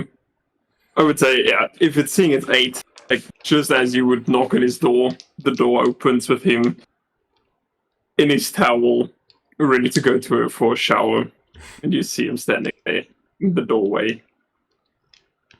Oh, good morning, Shiloh. Hey, Solon. Hope you slept well. I am asking for your aid in a mission that I have acquired. What might that be? Well, you see, there seems to be a lumber mill that's in dire need of our assistance. Might help us get a little bit better insight into the happenings of our community, as full-on ones. A lumber mill. What, Yes. do we need to help them cut wood? No, no, they've been experiencing some attacks of some kind, and almost in the same vein as our friends downstairs with the ravens. I don't mind, but yeah, sure. Let me just clean up, and I'll be right with you. Danke, appreciate. And and then he's just like, please be ready in exactly an hour, otherwise I leave without you. Okay. Yeah, I would say in that hour, Solon will take a very, very quick shower, seeing he only has an hour. Wait. And he would... No, that's not all... No. And seeing there's something that came up, he would like to sand down again some of the Attaway armor. See how much, if he can get it up and running in an hour's time. Okay. Seeing his old set is covered in pink. Fair enough. So you got Smith tools, and Smith tools is a dex check, I believe. You're not proficient with them yet, so just make a dex check for me, please. Hey, that's a 19. No, just like before with that natural 20, you have become very accustomed and maybe found some interest in this whole smithing deal. But I would say the pink paint that was on your armor... No, he's not doing the pink, he's doing the Attaway armor. Oh, you had on the other armor. Okay, so you're trying to get off the cyan colors of it to just make it basically like the straight stainless steel. Silver, yeah, silverish. I would say, yeah, you did quite the job on it the previous time with that nat 20, and this would be enough time for you to finish the armor completely. And now it's just like that photo that I sent all of you. Let me just see. World building.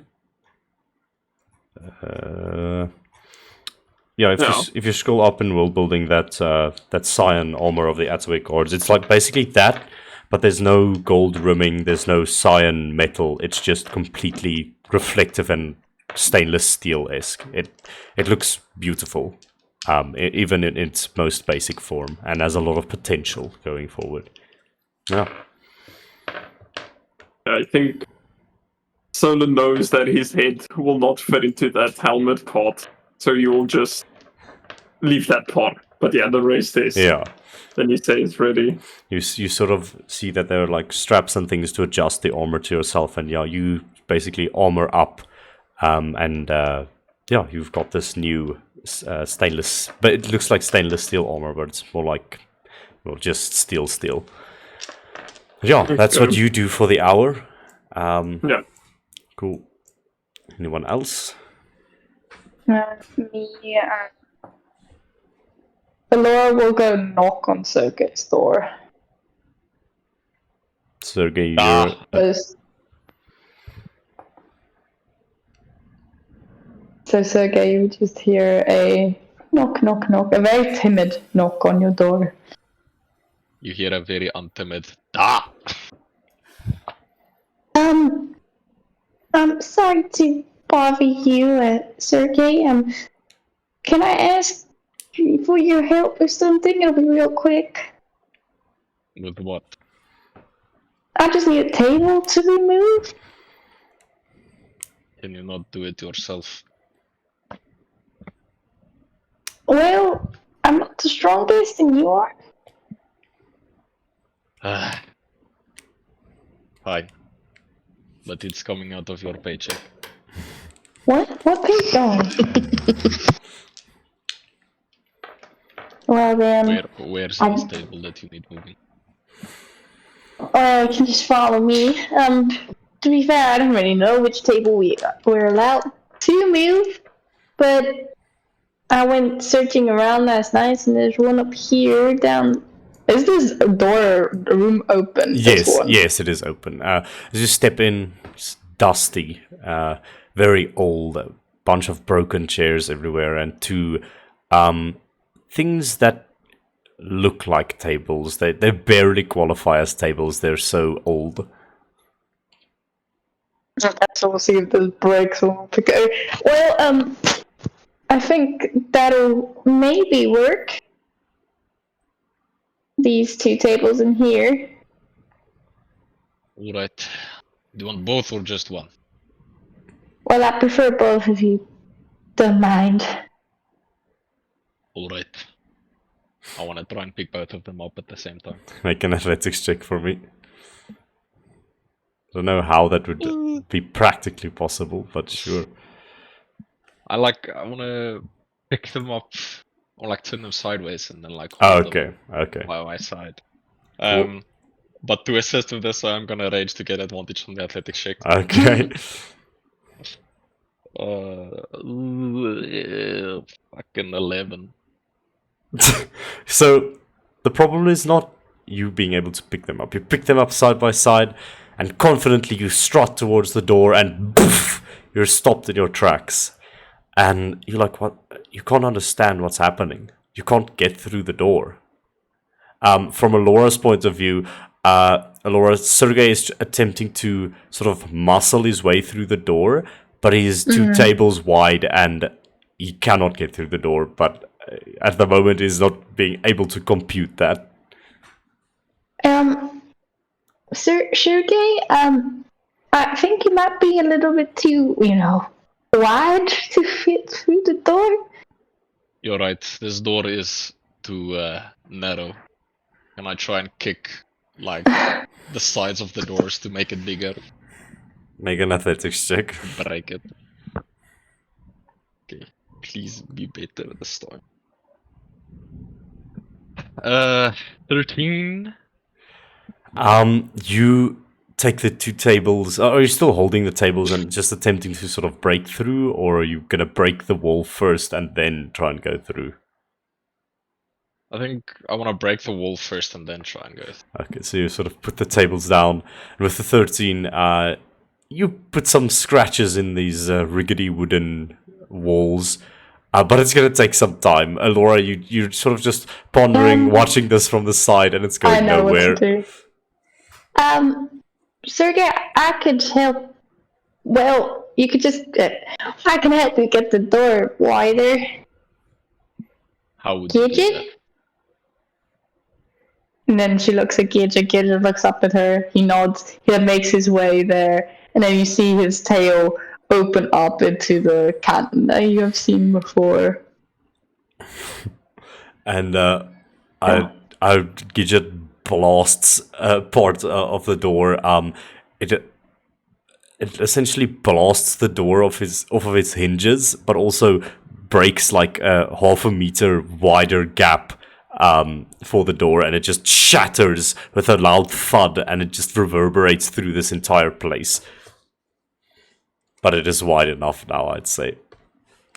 Sergey pets Gidget and just says, "Good boy." What are you Much better doing than the to? monkey.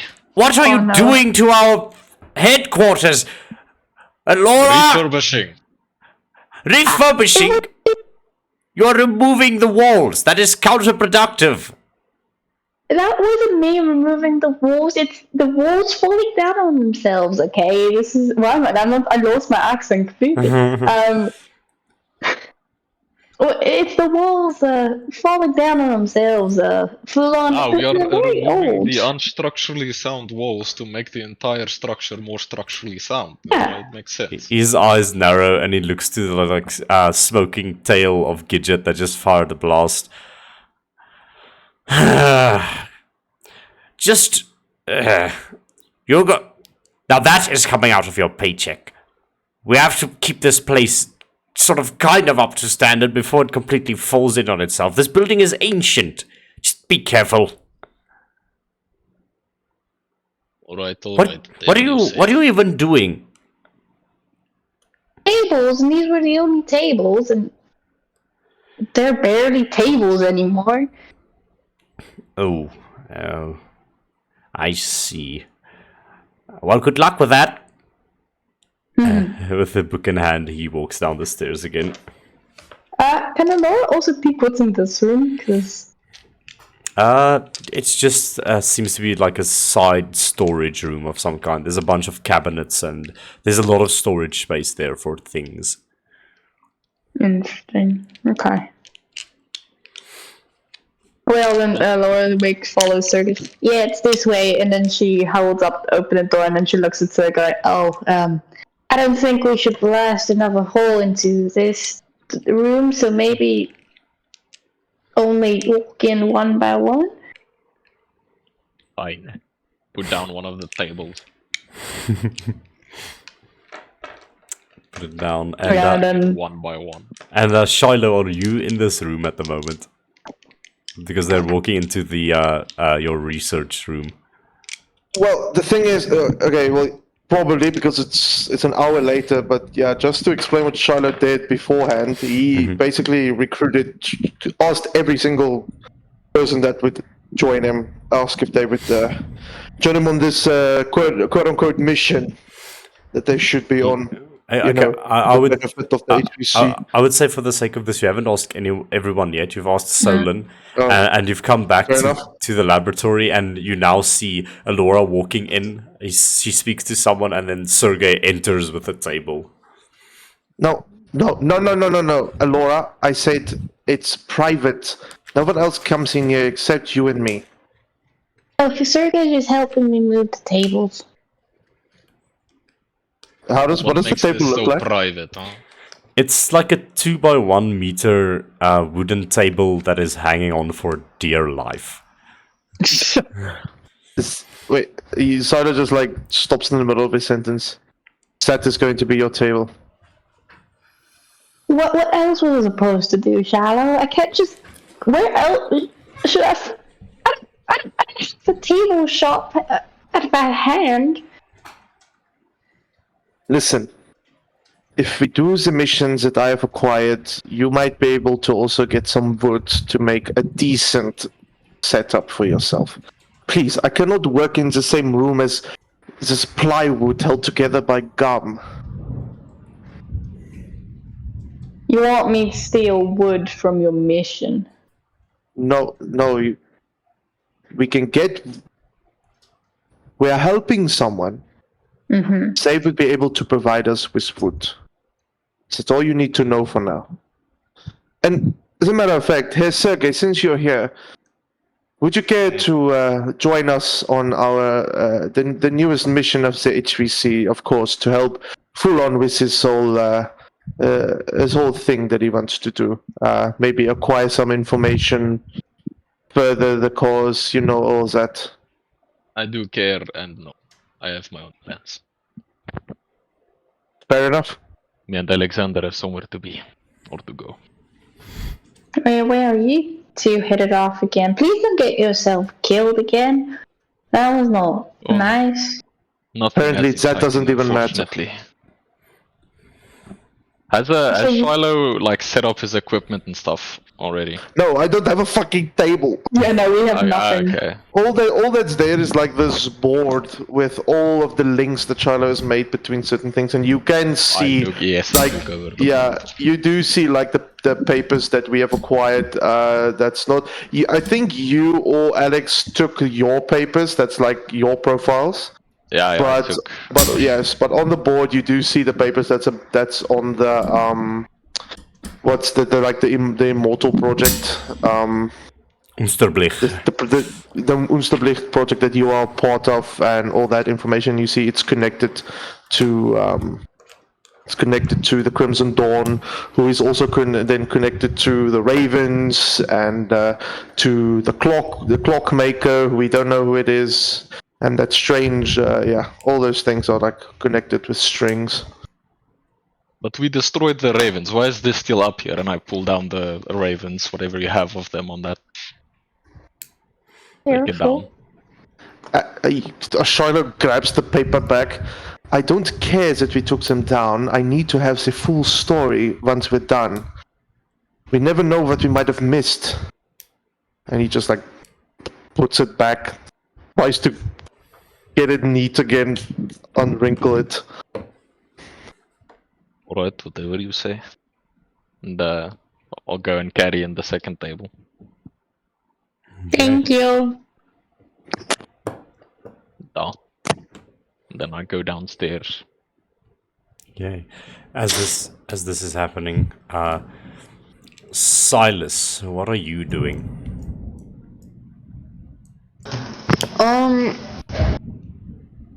So Silas slept in late today, later than usual. From what everyone else can, actually not see but realize. But he would slowly but surely. He just made his way to the kitchen, and he'll just stand there and brew himself a coffee, ignoring all the commotion around him. He's just standing there in front of the coffee pot, staring into nothingness at the moment. You don't realize this, but as you're making the coffee, something catches your eye just in your periphery.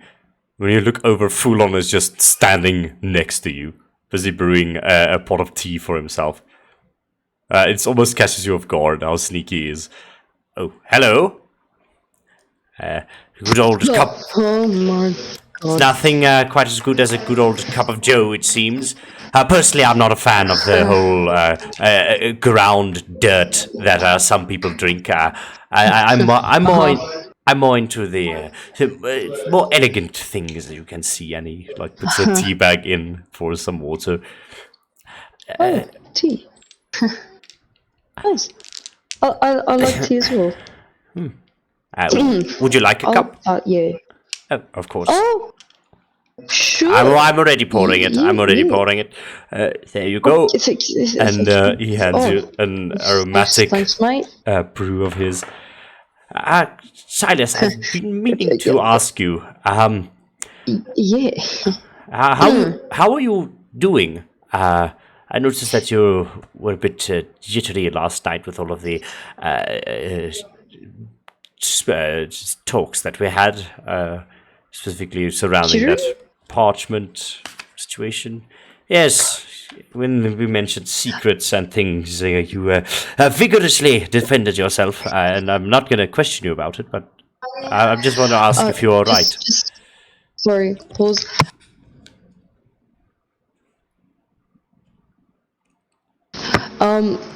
Sorry, my sister and them are going to drive back to Johannesburg. I just want to go say bye. Okay, we'll be right back. Apologies. While The Silas and I, audacity, the audacity to want to say goodbye to your sister and hold D&D, fucking sickening. But as they're having this conversation, what are you guys doing in the lab? I just want to ask Flulon something. Yeah, sure. You see Fulon chatting with Silas there. Flulon, when you have the time, there's something I would like to just ask you privately. Of course. Silas, I'll be right back. And he walks over to you. Yes, Miss Laura, what can I do for you? I was just wondering if you maybe have any information about, my family's really probably out there, not the happiest that ran away. Do you have any updates or any information about that situation? From what the council said, never mind about that. Well, it seems. What did the council say? What council? You mentioned the council. I think you're hearing things. He said nothing of the sort. You see, as far as I heard, in the news at least, it doesn't seem like you were sort of what's the word? What's ongemeld in Engels? You reported. You weren't. Your disappearance and running away wasn't reported. It seems that your family wants to sort of keep it under wraps that you are not with them anymore. I am back. My bad. Okay, we'll get to the conversation just now. So, as far as I can tell, I mean, your father has continued to preach about the dangers of magic, replacing it with artifice, sort of working it out of our system. The other nobility don't seem to be too intrigued into it, especially those closer to the royal house. It seems like they at least want to make it seem like it's business as usual. So you're telling me that they don't care? I wouldn't like to put it in such blunt terms, but I do believe... It's alright, Flulon. I expected them to react this way. I'm sorry, but I just wanted to make sure. Nobility is often so obsessed with their own path forward, their own way of proving themselves superior to the rest, and it's too much that I've seen that they throw family and basically anything else aside for their reputation. Don't worry about it. Thank you for the information. You can see that Flink Flulon would see like she is upset, and she tried to like get out of this conversation a little bit. Mm-hmm. I've been meaning to ask, when we first found you, there was another mage with you, I believe his name was Regan, right? Son of Yes. the O'Donnell house. Yes. What was your relation to him? Were you his apprentice?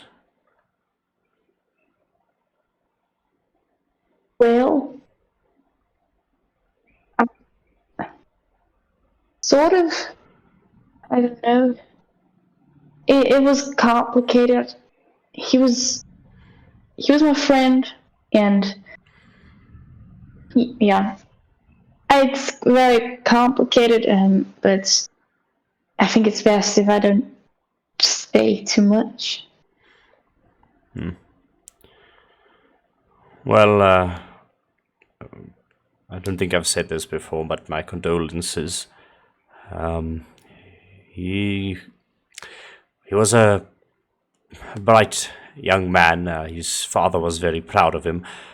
House O'Donnell is one of the few noble houses that I actually respect, so I'm glad to see that should you apprentice in magic, you would apprentice under them. But nonetheless, we've got work to do. Good luck with your research. Thank you. And just one more note. So, Charlotte, you would just hear as you would go back into the workroom, you just hear the door slam behind her, and then just go back to a new table and putting things on there. I think Charlotte was busy just standing with his hand rubbing his chin. Oh, wait, am I muted? Nope. No, No. I think Charlotte's just standing there rubbing his chin, staring at his board. And as you close the door, he just glances behind him for a second, but then just continues looking at his board. Doesn't say anything. Because of course. With this Foulon, so Silas Foulon just quickly spoke with Alora, but he now walks back. My tea is going cold, and he walks back to the side of you. Sorry about that, Silas. But it's back to the question. Are you doing all right? I don't know, you seem a bit scatterbrained at some times. You see, Silas is quite a bit taken aback about this. Like, he's trying not to show that he's a bit taken aback, but, like, he's not looking at Fallon. He's looking, like, as he's stirring his tea in the cup. Well,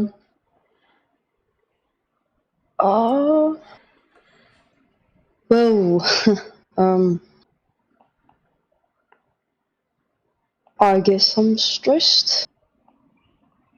Just a few things going through my head, but don't have to worry too much about that. I'm trying to sort it out. No, just there's a lot to stressed about the, think about. the HVC's work or something entirely different. You don't have to give me any specifics, but if there's anything that I can help with, I suppose we could talk about it, figure something out. Unfortunately, there's nothing you can help me with, but like it's just like general stress, you know. Nothing about the HVC is really that stressful, except for the fact that I was charmed and taken to perform at a circus. Not very happy about that, but yes, what can one do? I was not expecting that at all. I honestly never saw the whole thing with House Blythe coming. I honestly thought that they were, well, not honest to goodness people, but at least the circus brought happiness once in a while. But it seems that even things like pure happiness can be a ruse. It is almost sickly how people can manipulate others to do their bidding. Oh, yeah, that is true. You know, manipulation is a dangerous little game. Anyway, like there was a weird like pause in his eyes. It's a dangerous game. Anyway, thank you for the tea, Fallon. I'm going to go read. a book. He's gonna make No. he's gonna make an insight check on you. Alright. Do I do deception? Mm-hmm. Ooh. That is not good. As you turn to walk away, he grabs your forearm. He rolled a 20. Ooh. And he says, Like a nat 20 or just no, like just a a 20? dirty 20. Oh, He okay. grabs you on the arm. You're not manipulating us, are you, Silas? And he smiles warmly at you. Manipulating you. Look, Fulon. Silas takes Fulon's hand off of his forearm. I'm manipulating myself more than I'm manipulating anyone. You don't have to worry. I'm just stressed. And like the glee huge on his face, it's just like he's like a bit like, what are you doing? What are you doing?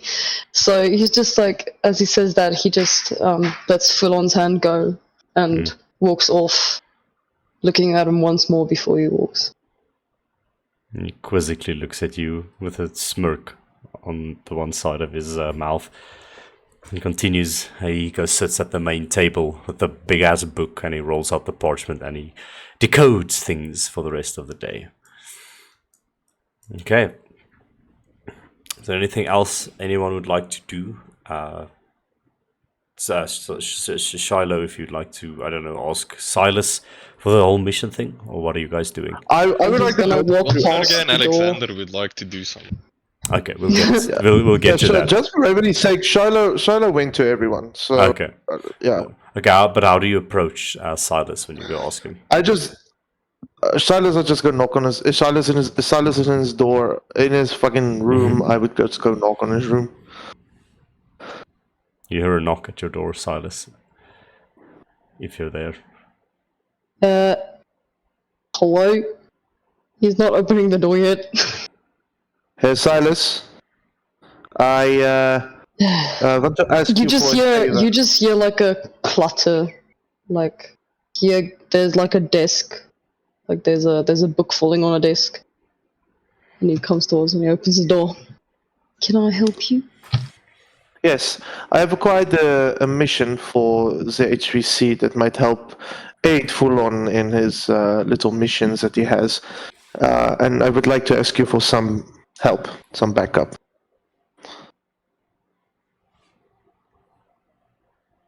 You help. You want help? Yes, well, where I might be superior in the intellect side of things, I might sometimes lack when it comes to the not dying thing. Yeah, sure. I'll help you on your little mission. No problem. Wonderful. I'll see you in 20 minutes. 20. Oh, And he just walks to the next fine. person.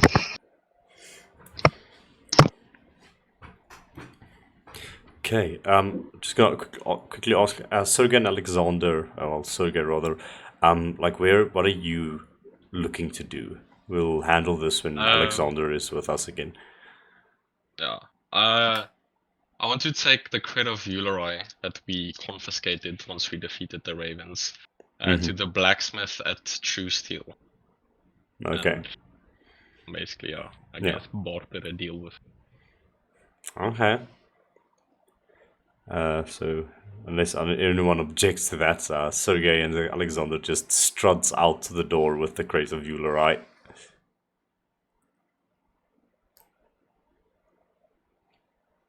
I think Laura would be too busy to even see it. She's in the workshop, so. Okay. Wait, sorry, just repeat that. What is happening? Sergey and Alexander are carrying the crate of Uleroy out of the door. Wonderful. Can I make a... Wait, where would Charlotte be? Charlotte would still be, like, recruiting people in the hallway. So, what do I do? Like a perception check, or do I just see you watch them walk past you with the crate. Charlotte makes eye contact with both of you, but ignores it. And he goes back to his... Wow. Thanks for that, Charlotte. Okay. I don't give a fuck. Okay. I have Yeah, my own Laura's Mirai. I don't care what they do. upstairs, so. Love it. Well, not a really good. The only one that else could have heard it was Solon, because Laura's upstairs, Charlotte is in his room, and yeah, all of us are mostly not in places where we would have seen it. That's the, except Charlotte. Charlotte just chooses not to care. Yeah, So. fair enough. So they leave. The rest of you, 20 minutes go by, and the time has come that Shiloh is set for all of you to move out. I think you all, where do you gather to move out? So Charlotte waits for them at the front door, Okay. and he took out his pocket watch. He's staring at his pocket watch, waiting for them to arrive. It's already 2 minutes after the time that he said. He is not happy. He's tapping his foot. Silas will come slowly striding towards the door with like a book in his hand. You are late, he says, just staring at his watch. I'm not late, I'm on time. Nope. Yeah, you are extremely late. The rest- 2 minutes. 2 minutes after the time that I said. Really late for you. Look, I'm here before the rest, okay? I'm early. Yes, that irks me. I'm waiting for the race to arrive. What is this mission now, Charlotte? There's a wood mill that needs help. That's all we know. A wood mill? A wood mill, yes. A lumber yard, if you will.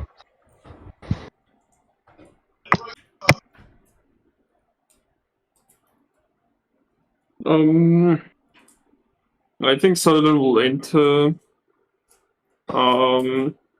You are late here, Wearing- Solon. Oh, sorry. As you can see, I cleaned up the armor. Yes, that's nice. Where's the rest of you? Okay. Yeah, Silas, you'd also see this now. The Attaway armor that Solon previously took from the Attaways is now beautifully cleaned up and is a glistening silver color. Well, isn't that spiffy, Selwyn? So they say You that finally got here. it done. Ooh, yeah. Well, isn't that spiffy? You finally got it done. Got it done this morning. Just when he asked us for the mission that it Nice. needed. Nice. Maybe. Your armor still pink then? Yeah, that's still pink. I just threw that in the wardrobe. Not gonna be bothered by that for now. Smart. I mean, this looks a little bitty, you know? Feels better. Good. Okay, Charlotte, can we go now? This is becoming a little awkward. Yes, quite. We are still waiting on Fräulein Laura. You just hear an explosion. No, I'm joking. Laura, what are you doing? No, we go with that. We go with that. You hear it. Oh no! Oh dear. Fräulein, I just yell out. No answer. Can someone go check if she blew her head off? Yeah, I thought that's confidential area. Why should we check it out? Shido just stares at you blankly for 3 seconds and just walks. And he goes up to his little study, opens the door. Fräulein? What you see is the new table has completely, well, the new old table has completely is lying everywhere in pieces, and alchemy sets have spilled all over, and Laura is currently looking at the mess on the floor, and as she slowly turns around, you can see her eyes is like wide, and her whole face is just covered in ash, and her hair is standing like straight and very wild, and she looks at the new table broke, and then my alchemy mixed with the other alchemy, and it just exploded and Charlotte just stares at the table. Yes, very sad. Anyway, you are late. Come, we need to go. gotta clean up this mess. This could cause another We explosion. can do that later. Let's go. Oh, Fion's gonna kill me. And then she just makes her way out. And then Sheldon and Silas, you would also see like Alora's whole face covered in ash, her hair standing like she was just electrocuted. And yeah, she looks quite frazzled. So this is very interesting because that laboratory is right above Fulon's office, and as you walk past Fulon's office, he just sees you walking by. Alora, stop right there! And you look in, and the acid has burnt this massive hole in the floorboards, and there's just like a straight up window from Fulon's office into the top laboratory. What is this? I feel like I gotta go. I gotta help someone on the mission, and she just runs out of the door. No, Alora! You hear him running behind you. She just keeps on. You guys just book it, and he's like, "You better fix that!" Just as an afterthought, as you all leave the building. I will. Hopefully. Okay, so I'd say for the sake of brevity, you all go downstairs. You walk past the Toad Princess. What are you all doing? Where are you going? Well, Shiloh has memorized the exact location that was given to him because he has keen mind. I don't know if you guys know this, but he does.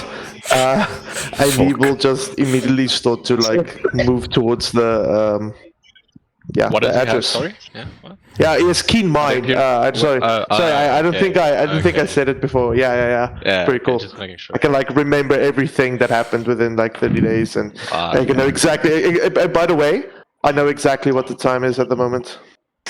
What is it to the second? So impressive. Giga must tell you that. It is. It's 12:15 and 30 seconds. You know what's funny about that? Like, it's cool that I don't need a watch, but I do have a watch. So the watch is just part of the keen mind. I don't think Charlotte really knows exactly what the time is. Okay, He just cool. uses the watch. When he got keen mind, he built the watch. That's what happened. Cool. I like it. And yeah. Are you headed to where he described where the lumber mill is, or are you headed to Gimble's Goods? I'm heading. No, remember when I left Gimble's Goods, he gave me the exact address of where I need to go. Yeah, I don't think yeah. there's a reason to go back to Gimble. No, fair enough. So yeah, so I'm going into the exact address that he gave me, where the trouble is a brewing. Okay.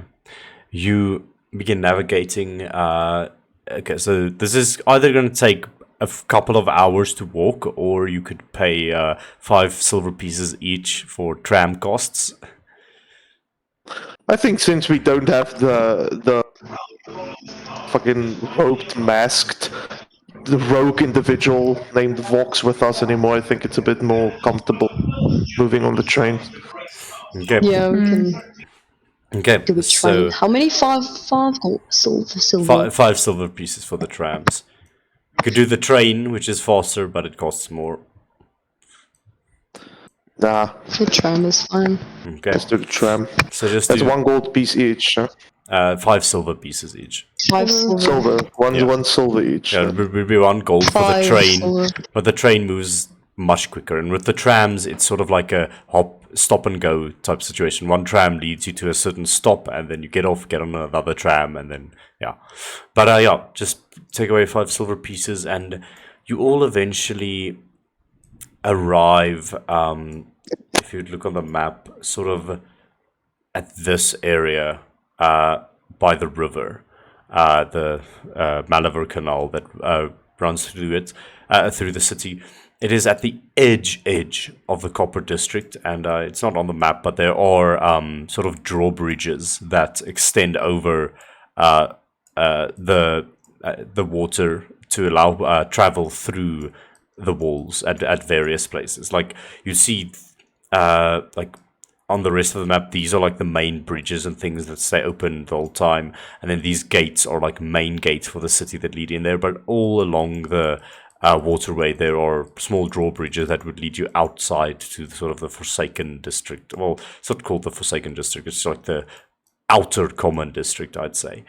And yeah, you all arrive here, still on the inside of the city, navigate through the city, walk by many people, and yeah, the mood in this area is very common district. A lot of there's a bunch of beggars on the streets, and this is like the working class. People are work hard, do hard labor in this area, and it seems that they are busy with such things. But yeah, you arrive at this drawbridge, which opens up for you. You have to wait there for a moment, but eventually you are able to move outside of the city limits towards the outer common district where this mill is located. And you move through the city, and you can see this is sort of the like quality of housing here drastically drops the further you walk out of the city. Eventually you walk by and it's just basically very cheap built houses that look very old. There are smaller apartment buildings here and such, but eventually it's almost like a almost township situation going on here. There's like shacks and ramshackle buildings. Very poor people live here. And as you navigate, may everyone make a perception check for me? Hi. Oh, nat 20. Hit. Me too. Yeah, I didn't roll that high, so go for the nat 20. Okay, yeah, so you all see this. I'll go off from the nat 20, and Silas, you can show this out to people. But it's not something you immediately notice. But as you're walking through, I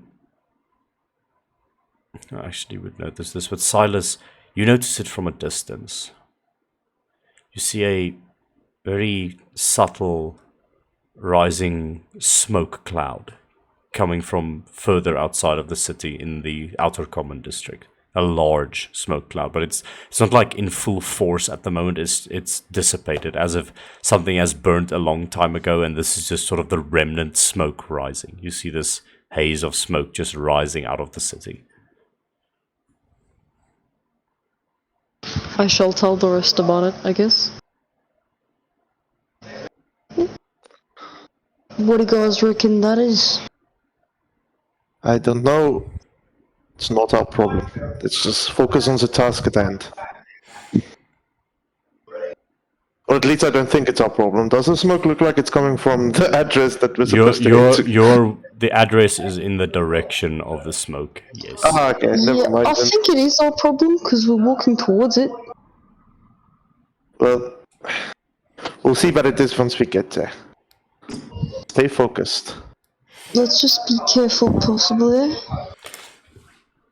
Looks like it burned a while back. It's not very recent. You all move through this district, and eventually you walk into a I think you arrive at the lumber mill, which is much closer to this plume of smoke.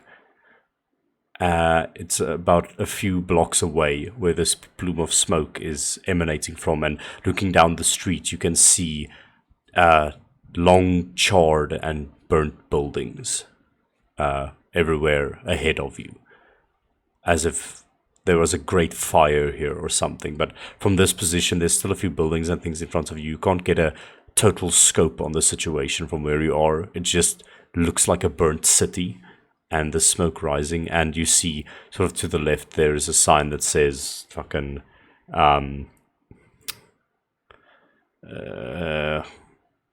don't know, Shillings Lumber Mill, let's call it that. Well, this ain't eerie at all. Charlotte, where are you taking us? It's a lumber mill. I don't understand what the problem is. sure it is. You see, it's quite a.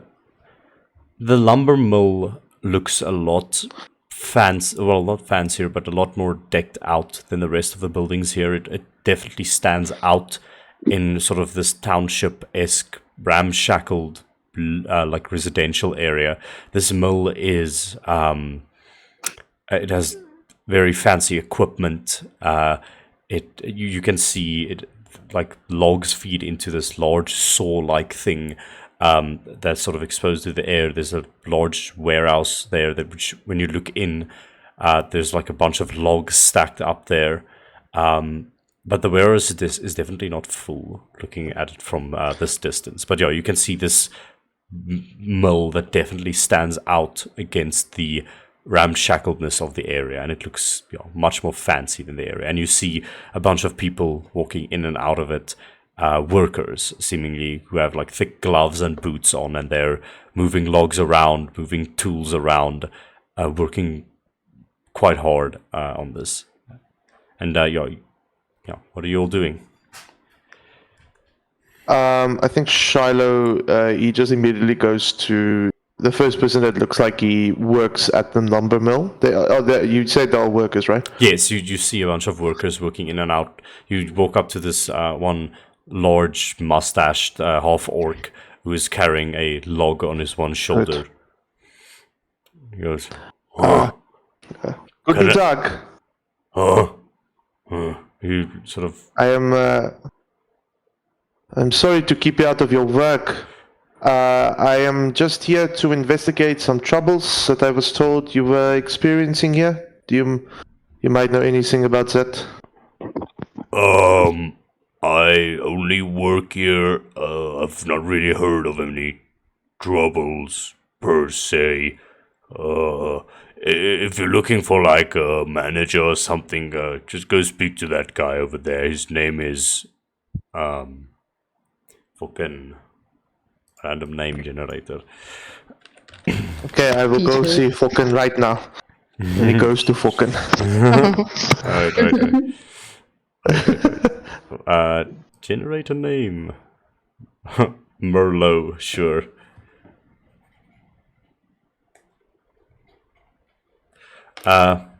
His name is Mr. Merlot. Just speak to him. He knows a bit more than me. Hope you find what you're looking for. And he continues to carry the log into the warehouse. Danke. As you approach this mill, you can hear the background noises of a large saw cutting through massive logs. And these logs are huge. They're probably like a meter in diameter.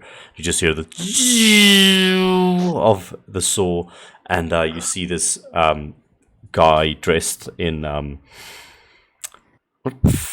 like his clothing suggests that he definitely has some sort of station, but it's not like pristine clothing or anything. It just looks a bit more fancy than what some of like the citizenry that live around here wear. It's not like casual clothing. It's definitely gives him some status. He has a clipboard and he's writing on it, and you see this sort of medium height older human man with long white hair that's bundled up. He's got a mustache and a pair of like circle spectacles on his nose, and he's just delegating people. He's like, yes, you go to section B, just take all of those logs over there. You can put them in the storage compartment B, please. That is for shipment to one of our bigger clients within the city. Yes, thank you. No, his back is to you at the moment. Excuse me, sir. Guten Tag. Hello. Hello. Are you the inspectors or something? Sorry, I wasn't expecting you until like in a few days. Sorry, my name is Mr. Milo. It's a pleasure to make your acquaintance. How can I help you?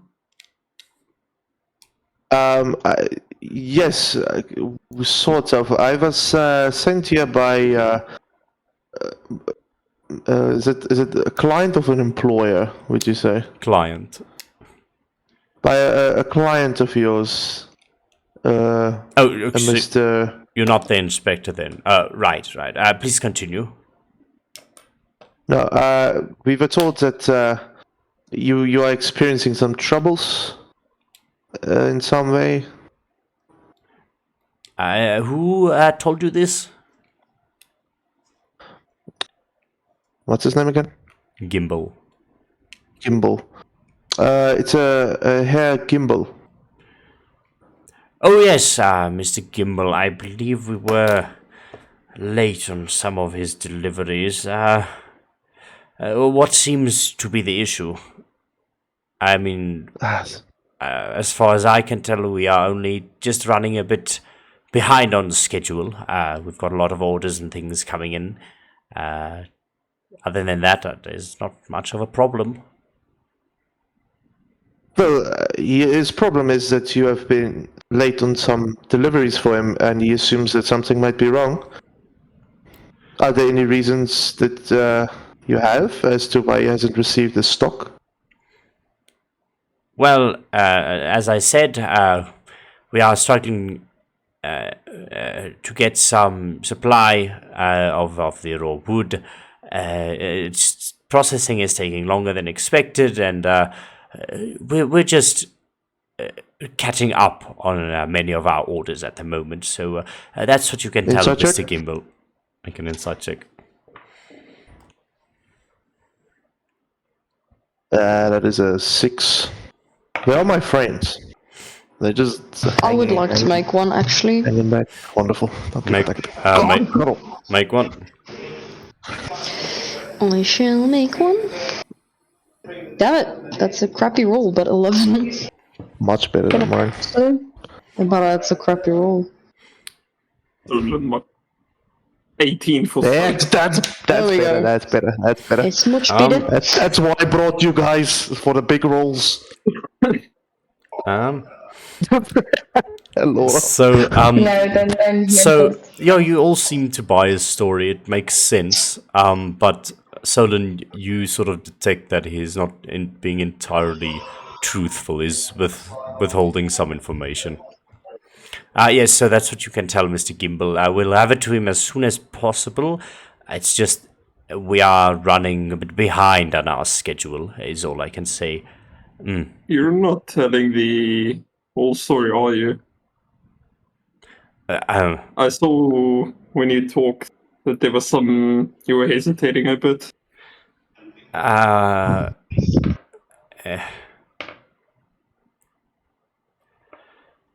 You can tell us. We are here to help. If there's anything... Make a persuasion check. Adrian. Shit. He goes, Alright, we are behind on our deliveries, but it is for good reason. I don't know if you've heard, but entire living district of this area was completely obliterated just but a few days ago. That is what that smoke cloud is there for. So I'm sorry if we can't immediately provide all the wood that you rich city folk want, but we are trying to rebuild our living district. So go tell Mr. Gimbal we'll have it to him as soon as possible. We cannot at the moment guarantee on-time deliveries. I'm helping the people rebuild. What happened here, if I may ask?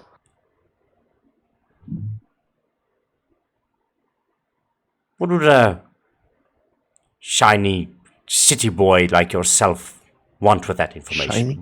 Why do you care? What the fuck does that shiny? He just looks back. Shiny.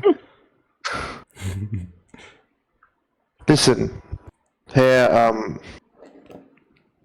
what was it again? See, you don't even care to remember my name.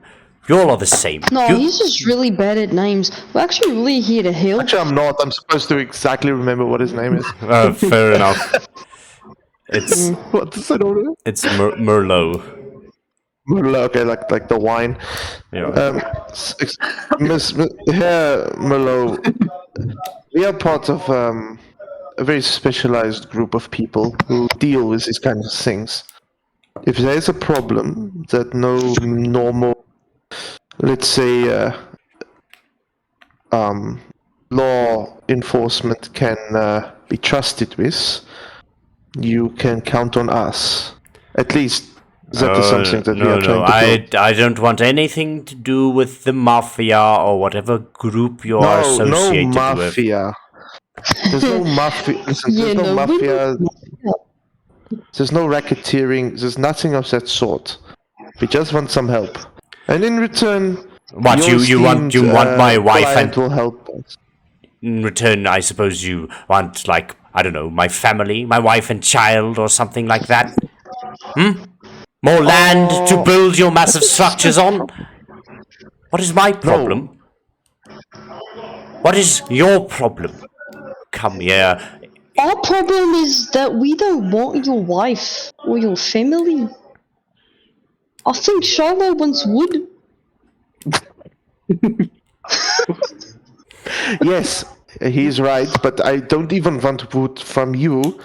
It's your client. He promised that he would give us a stock of wood that I can use for my own benefit if we were to help you. So, I see. Is- You're in it for yourself then. does that No. matter?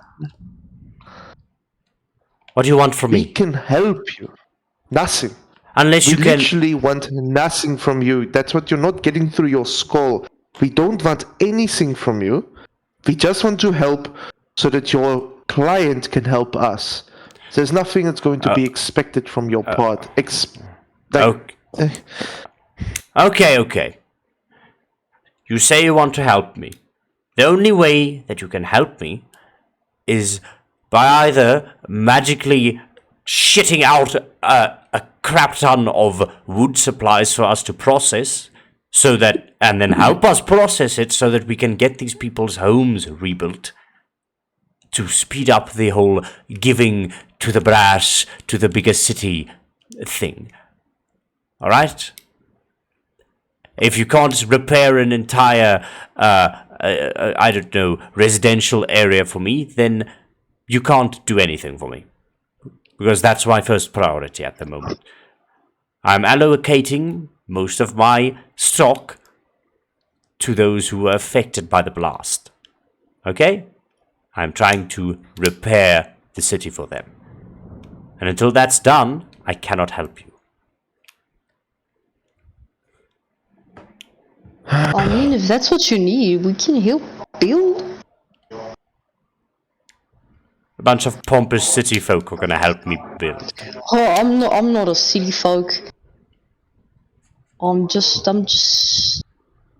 Silas. Well then just... I come from the country side, so I mean, I like building. Okay then just... He just has a dumb smile on his face. Well then just Silas. If you're serious about it, and he throws you a mallet, head over to the blast zone. Ask around for some of the foremen, see if you can help them rebuild. And dependent on your work effort, what you get done, maybe I could spare some extra logs or whatever. Sure. Wait, are we really going to? Really going Silas, to do this? Shiloh, do you want your stuff or not? You brought us I here. guess.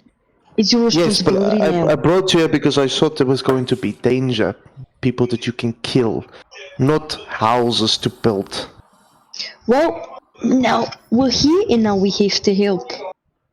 Think about it like this, Shadow. Walls falling in on you could be very dangerous. Yeah.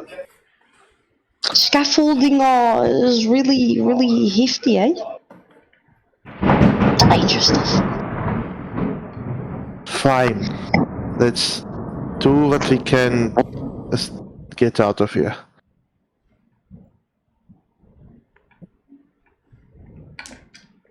Where do Yeah. we start? Oh, Go to the door. Merlot stands there and is like, "Wait, you're serious?" Yes. Yes. And he gets a very what's the word for it? Like not sarcastic smile, like a pleased with himself smile. Chuffed smile? A chuffed smile. He's like, smile. maybe I have misjudged you. All right then. Probably. Well, I'm currently busy processing some mood and things over here. Just go to the ground zero where the blast hit and ask around for one of the foremen. You ask around for foreman. Hang on.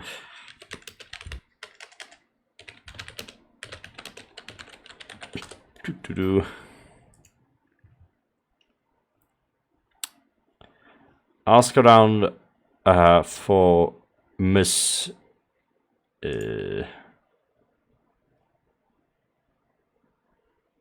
Ask around for Miss Toha. She's the head foreman of the reconstruction effort, and ask her what you could do. And she's quite rough on her workers, so be expected to go through hell. But if you survive this, maybe I'll look on you new light and be more open. We've been through hell and back more than once. We'll be fine. And he just starts walking. Okay, that's unnerving. Here you go. Here's a bunch of tools, and he clicks his fingers, and that half-orc guy is like, okay. And he brings over like a bucket with anything you could use for woodworking, like saws and mallets and hammers and fucking nuts and bolts and nails, all of the sort. And he puts it in front of you guys.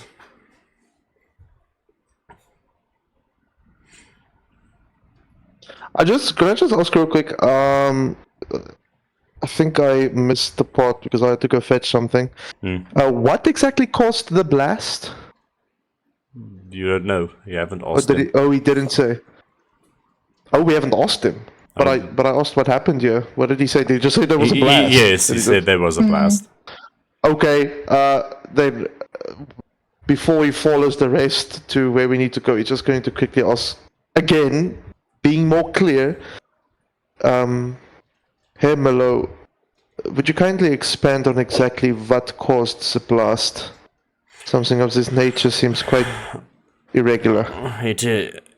It's quite irregular. Yes, I wasn't there. Oh well, looking at the sky on that day, but the people say a dark shape crossed the sky. A beam of energy shot from this shape, and like a meteor striking down with all its fury, it impacted the area, leaving a large, smoldering crater of fire and of electrical energy, and many people died. A whole district was devastated. The people are still struggling to recover from that. That's all I can tell you. Other than that, I don't know. So then I was just thinking, he's not saying this out loud, but is this by any chance the blast at the other way? Like something that traveled? Like, is it on the same day? And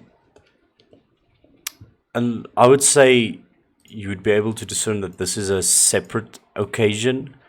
Okay. And the thing is, House Atterway is like in the center of the city, and this is discernibly lower than that. For that to have happened, the beam would have had to arc, and it goes in a straight line, so no. And he explained this as a dark shape crossing the sky, a silhouette of something, and the beam specifically came from that.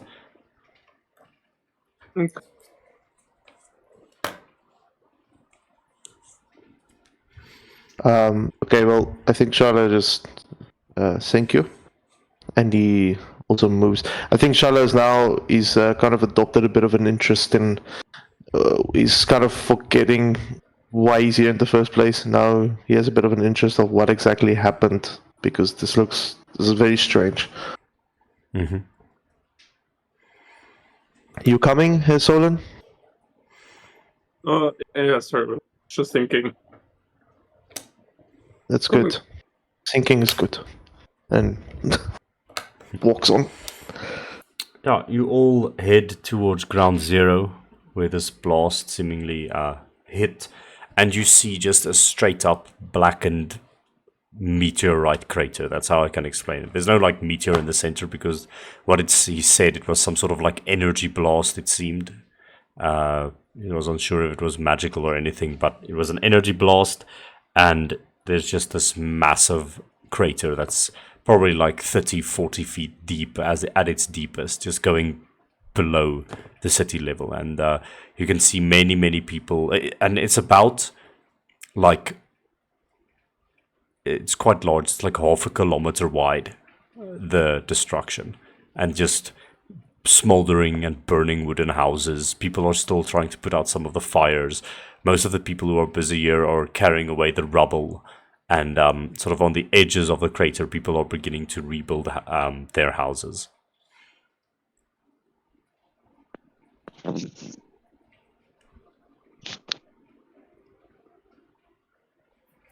Okay, so now what? Now we pay our taxes? No. So that was good, Charlotte. Sorry, who are you people?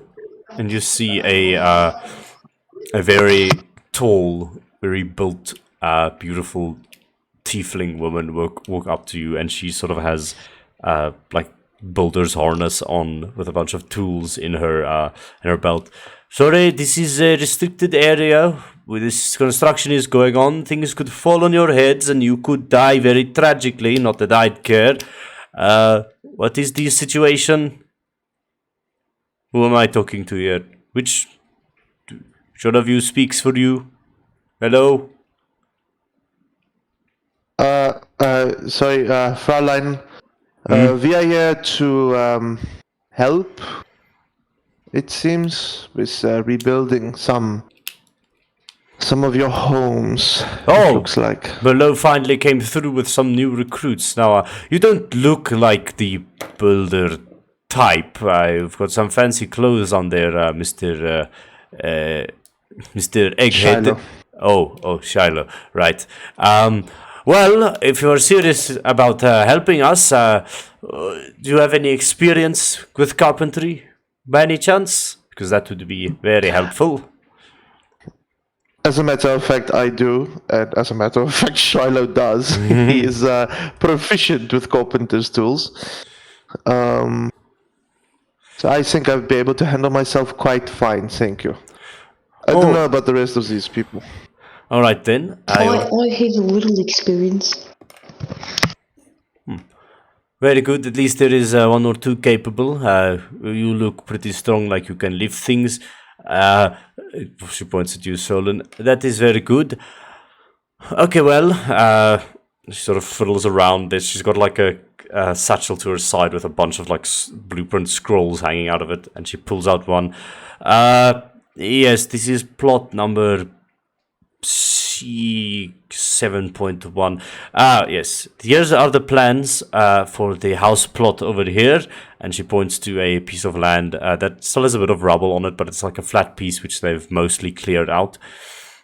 Can't say I knew the people that used to live on this piece of land, but it doesn't really matter because they're probably ashes right now with this whole thing happening. Very tragic, yes.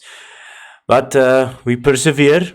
We step through, and these people like you that volunteer your time, that truly bring us folks of the Outer Common District together. Thank you so much. Yes, it's wonderful. Let's get to work so we can get out of here, please. Right, go for it. I will be keeping a close eye as the foreman. I've got a few other teams working around you. If you need anything, you must just but ask me.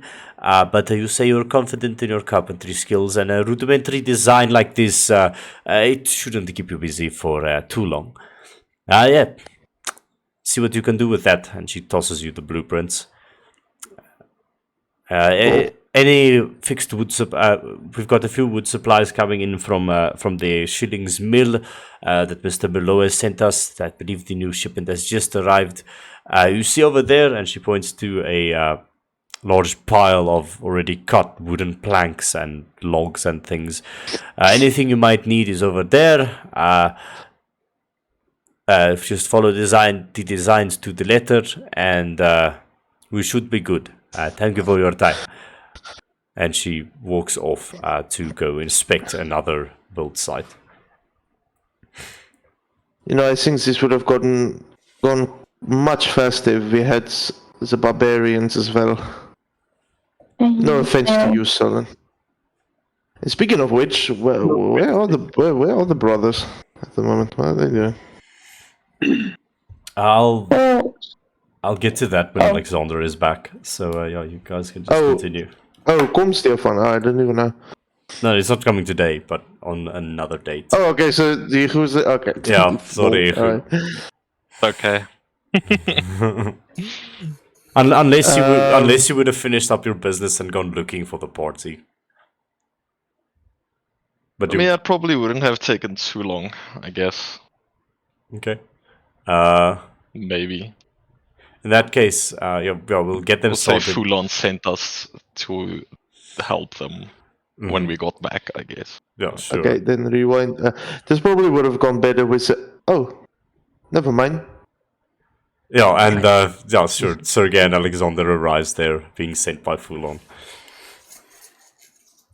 Okay, well, there's no time to waste.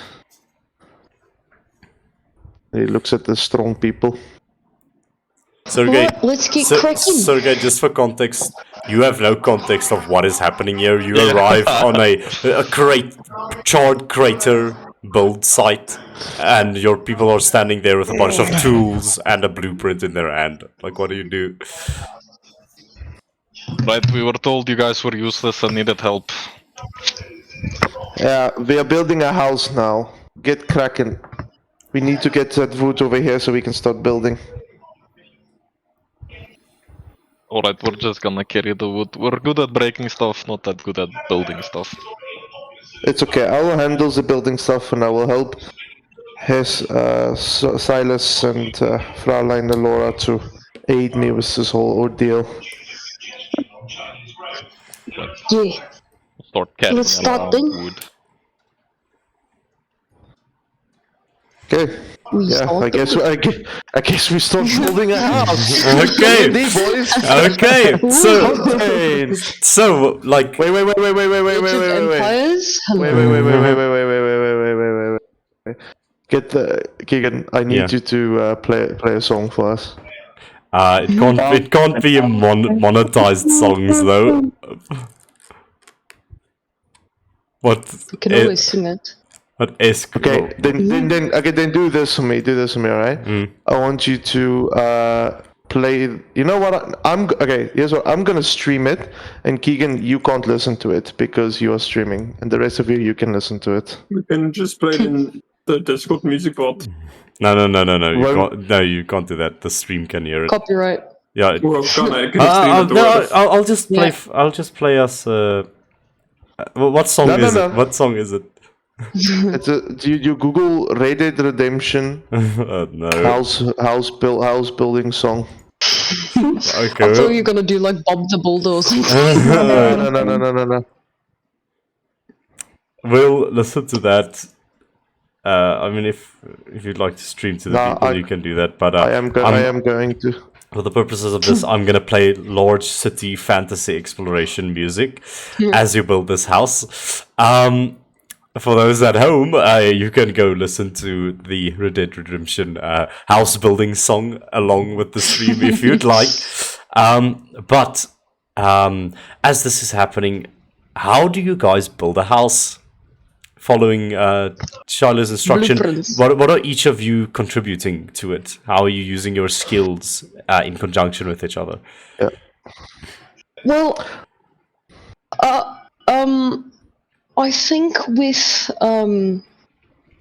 Silas's like athleticism, like the acrobatic skills he possesses, he will like fix the positioning and everything like that. He'll like I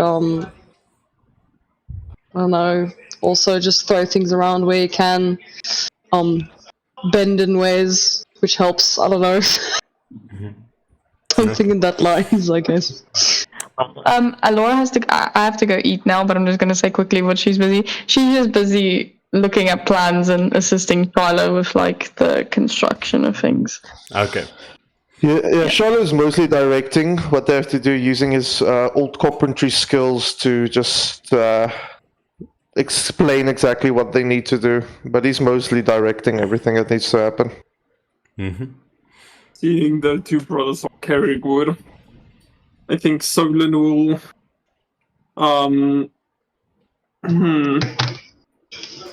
maybe cut the wood up into the appropriate sizes with a saw. Okay, cool. So whatever is needed for the plans, Charlotte directs you to do that. Okay. I really hope people are watching my stream. My stream, you know. Yeah. I was waiting for your stream. Yeah. Am I not streaming? Yeah. No. No. Oh no. Oh yes. I have no context. Anyways, Beautiful. Yes, Solon that's is your problem. Solon is cutting up wood as Shiloh directs him. Shiloh and Alora are both looking at the plans and delegating the rest.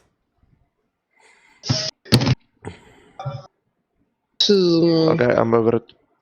I think Silas will just like, as I said, I think he will like view from a higher standpoint, and like with the direction that Shiloh and Alora is giving, he would just help the brothers align the things correctly, and like, but from a really high viewpoint. And every time something changes, he would jump to another higher area, or just like try to and fasten things together and stuff like that. Cool. You're doing that. Sergey, what are you doing? I think after carrying around the wood, maybe if they need help nailing the stuff or just holding it in place. Okay. Probably do that, or any other heavy lifting that needs to be done. Okay. So Silas, I'm gonna ask a perception check from you, please. This is you helping to align everything. Come on. That's a 15. Okay. Sergey and Solon. Wait, Sergey, I'm gonna need an athletics check from you. And What? Did it 16. Okay, Solon, gonna need a carpentry check from you, which I believe is Dex.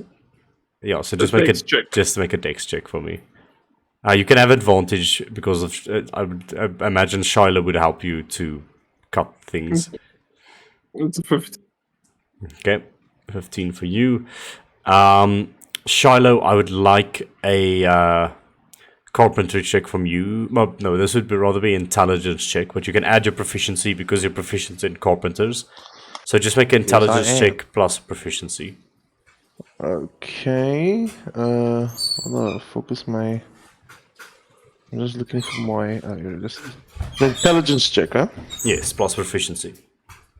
Plus proficiency. Where do I see my proficiency modifier? It's somewhere around your armor class, I think to the left of it. It says proficiency bonus. Oh yeah, that's a 2. Okay, so then that's 12. 12, okay. Intelligence check. Yeah. You can have advantage because of Alora.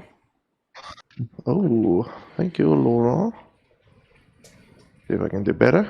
I can't do better. So that's a 12. Okay. So, it starts a bit slow. you haven't actually built a house before, so you begin like putting wood down, and you're like, oh shit, we need a foundation Yeah, for no, this probably. I was definitely overestimating how well I can just build a house out Yeah. of nowhere. Yeah. So basically, what these checks tell you is that you sort of kind of get the foundation done, but that's all you can do for the whole day. You're gonna have to come back tomorrow. Really? Wow. Charlotte's not going to be happy about that. Miss Toha walks up. Hello, new friends. Oh, okay. The foundation is good. Looks pretty good, but it is getting late. I believe that is pretty good for today. If you'd like, you could clock off for the day. The sun is almost setting, and you could come back tomorrow. Is there a place for us to rest close by? So we come from pretty far away.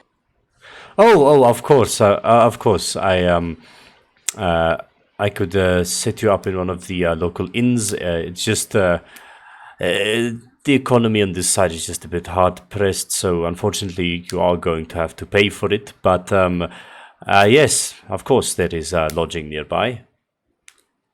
Solon looks backwards to the rest of the people, see if they. Yeah, sounds good to me. Fine with us. The inn will be fine. You'll find sleeping over. As long as you're paying. That's why a Vox. I don't think he's there. Oh yeah. No, if it's not too expensive, I can help, but we'll have to see the prices first. Don't worry, Miss Dahlia is quite she owns the Dahlia Inn, which is quite close to here. I'd recommend her to you. She is her prices are fair. It's about like 1 silver piece a night per person. Yeah. Oh yeah, that's no problem. Oof, oh, loaded We'll go apparently. there. All right then. Apologies. I'll see you all tomorrow. Thank you for your hard work today. Goodbye. Thank you. Just for that. So as you pack up your things and you watch the other groups of people who were working on adjacent plots, you also pack up their things. They begin moving about. Some of them sort of wave at you to say goodbye, sort of in a wave of thank you to helping them for the day. But yeah, everyone moves out, and you eventually move to the Dahlia Inn. And you can spend the appropriate amount of silver pieces, which would be 1, 2, 3, 4, 5, 6 silver pieces for the lot of you. Okay, Solon, are we splitting? No, it's fine. This was my idea. That we sleep over. I'll pay for this. Alrighty then. This is a 1-story inn. It's a very sort of long building that almost gives like not hotel vibes, but there's like a bunch of small rooms there. Very, very basic single bed, cabinet, and a dresser. That's basically all that you get.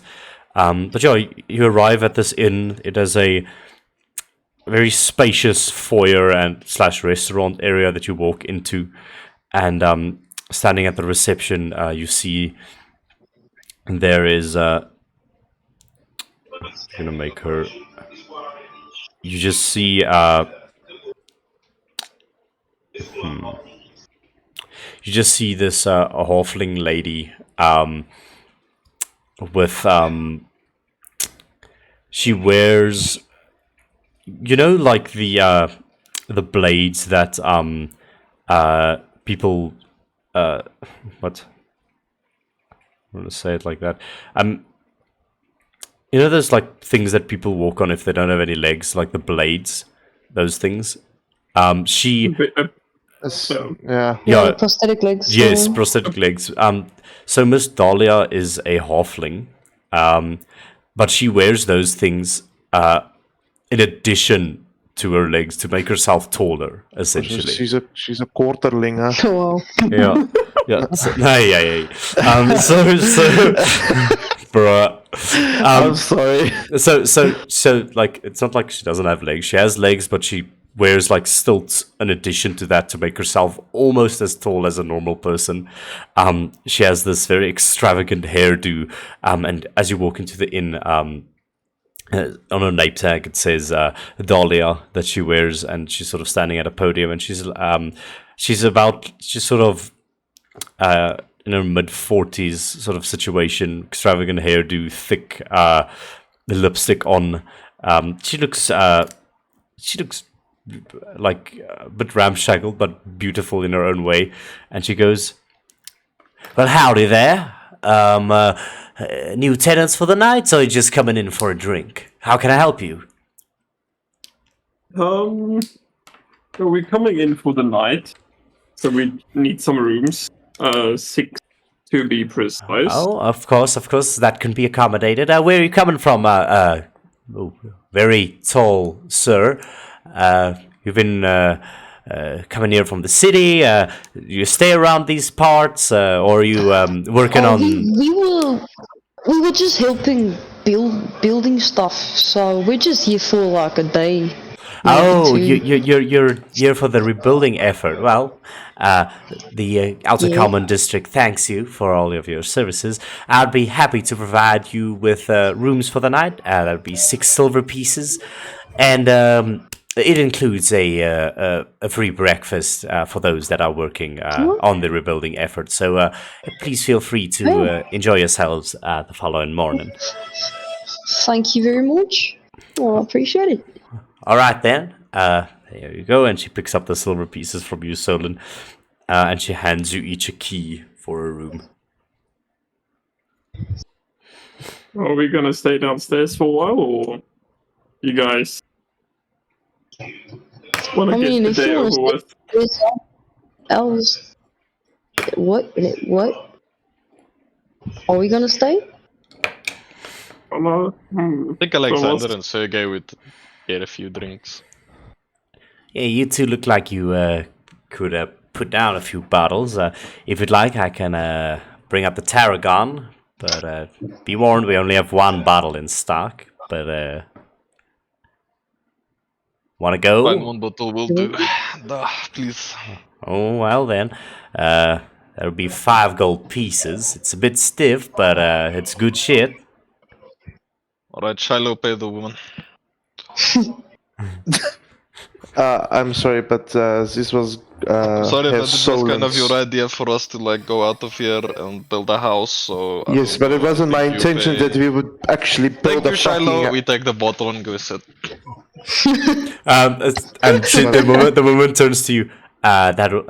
So can I add 5 gold pieces to your tab then, Mister? Yes, fine. Wonderful. Thank you for your patronage. It is very much appreciated in these parts. Don't get many people out here. Charlotte doesn't say anything. Right then. You enjoy your rest. Let me know if you need anything. Will do, Yeah. thank you. Solon goes sit on the same table as the 2 brothers. That's if they got a table big enough for just not the 2 of them. Yeah, Silas will follow Solon. How close is this tavern to the area that we are at just now? It's very close. I think that's why Miss Toa recommended it to you. It's like a block over. It's quite close. I think Charlotte goes to sit with the rest, and I think just as he sits, he just thinks for a couple of silent seconds. Are any of you curious as to what exactly happened back there? Well, obviously they were attacked, probably. A bit. But I presume you're gonna say it's not our problem. No, it's not, but it might become our problem if something like that were to happen where we stay. I'm just Well, Charlotte, this is the outer city. It's gonna happen. I don't think it will happen very soon in the city, but if it does, probably you have to have a plan for that. If what yeah. If we get bombed, I suppose we should inform him. Apparently, the area that we were building the house in just now, some dark, mysterious cloud or something came over them and just blasted them to fucking bits. That They not have like absolutely no a idea what happened. thunderstorm with a big lightning strike hitting them. Apparently, it was just a very large beam of energy or something. Still kind of sounds like a lightning bolt. I don't know. Yes, if a lightning bolt were 100 times as powerful, then maybe. yeah, I don't think it was a lightning bolt, Sergey. I mean, what if it is? I mean, lightning never strikes the same place twice, so I'm sure it's fine. So it just struck one place in a very big way because he knew it's not going to strike again. Is that what you're saying? I repeat, I was busy drinking. I'm confused. It was definitely not a lightning bolt. You hear a voice from a table that's quite close to you. I'm sorry, eavesdropping is very, very rude, sir. You look over.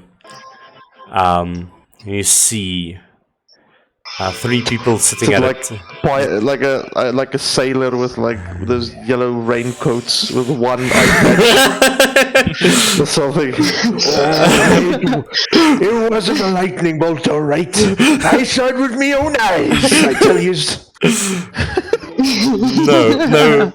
In fact, you see 3 people sitting at the table, sort of against the wall. The one person has turned his chair towards you and is speaking to you now. They're all dressed in sort of steampunky apparel, very dirty clothing, but it's sort of a heavy, thick clothing with a lot of fabric going on there. They each have a black cloak on, or rather a dull, dark brown cloak on. And what would immediately catch your attention is there are 3 Plague Doctor masks on their table that they have taken off and put them onto the table. Yeah. So Shiloh sees this, right? Everyone sees this. It was definitely not a lightning bolt that hit this place. Lightning bolts don't inflict such precise and devastating damage. Oh, no. My friends, I'm telling you, it's magic. Again. Sorry. My apologies. Some, I don't know, magic phenomenon or something. But someone with a lot of power is up to no good again, and once again it is the common people of the city that have to suffer. Why do you think a large hole but just appears one day when a beam of brilliant magical light shines down to destroy everything below it? Yeah, it sounds kind of fishy, not gonna lie. I don't know who it is, but I know that it's not right.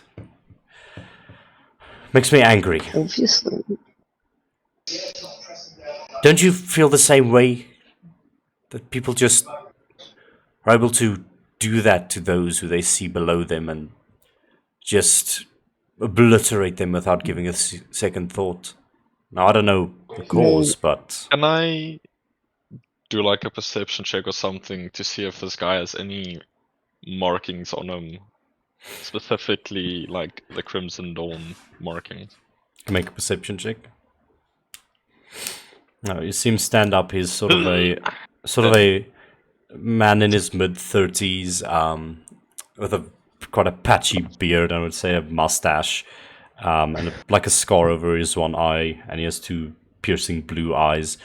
Perception check, you don't see any symbol on him at all. There's no... The thing is, Shiloh knows who they are.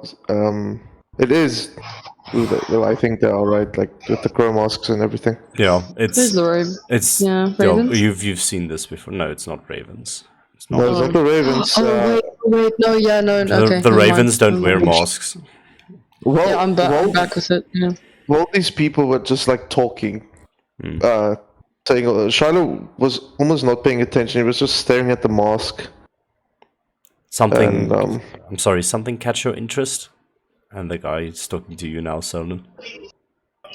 So not Solon. Shiloh. Shiloh. Fuck. These S names. Man. It's bitch. No, nothing. It's fine. Looks down. To answer your question, honestly, I don't give a damn.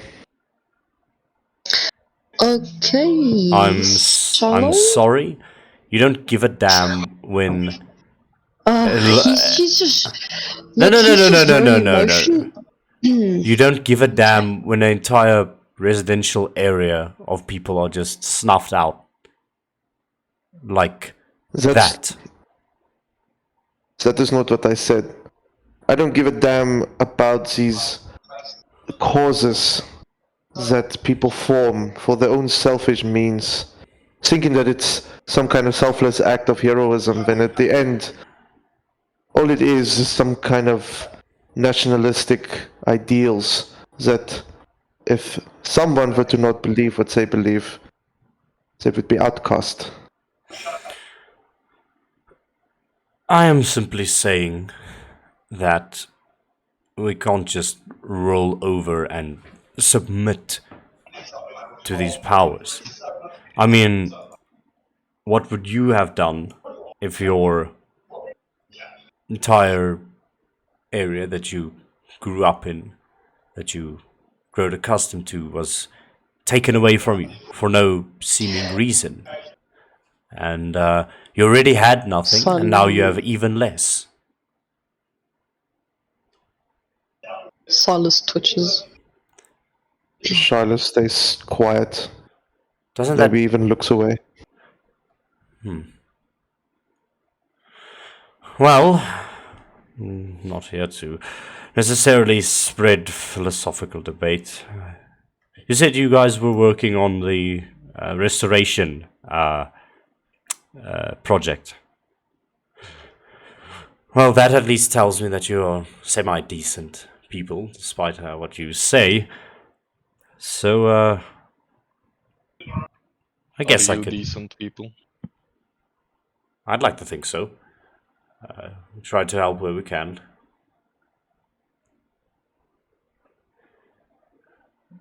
But Alright. Shiloh's just staring at them. I thought Schweiler walked away. What? he looked No, I away. don't. He looked away.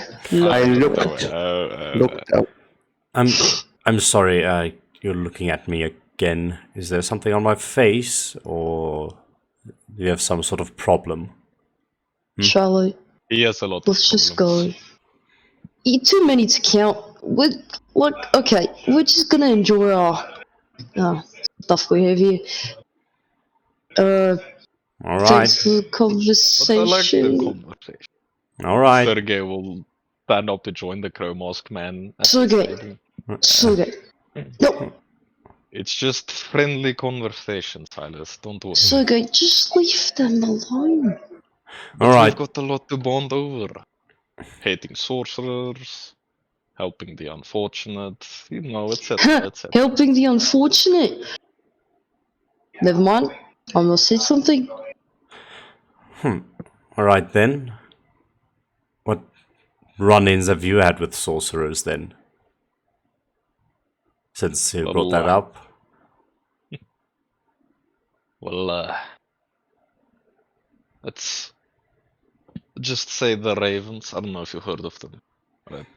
Actually, a small-time gang, but they were working from some nasty people. They had a few sorcerers there. We made sure to clean them up. Good. And don't get me started on the nobles. So there was this one noble, right? And he's gonna start talking. Nobles like,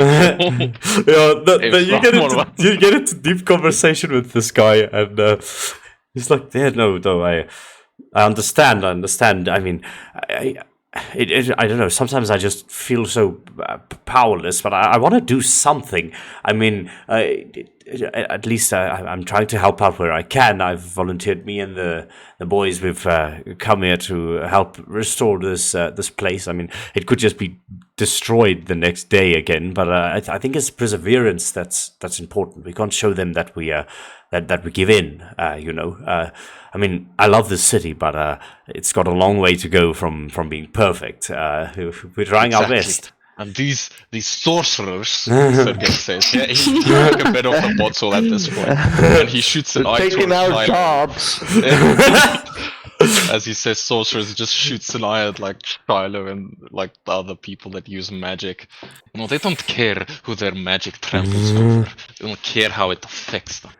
And we have to live in the wake of that. I wholly agree with you. And he like texts another ship. Hey, Miss Dahlia, another round here, please. Oh, sorry, what is your name? We've had such a nice conversation and I haven't even asked. That is true, we forgot about that part. My name is Sergei. Yeah? This right here is Alexander. And the rest don't really matter. Except Solon, he's big, so he's a pretty cool guy. Sometimes he's big.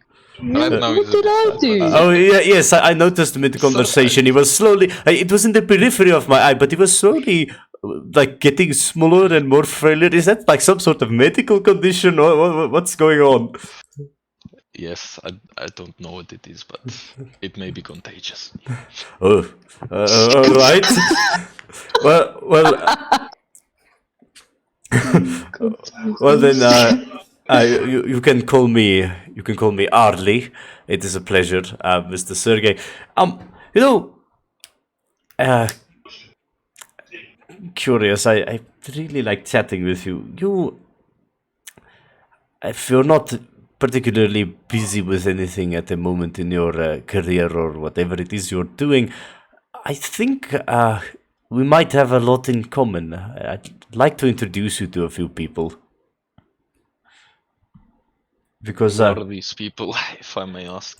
Well, you see, we are part of a little organization of our own, who are trying to The help. Luftheimers. Shiloh says. His eyes immediately shoot towards you. The what? The Luha? They're part of Yes. the Luftheimers, Sergei. Yes. They're the ones that did the attack on House Attaway. Oh, Aren't you? How do you know that?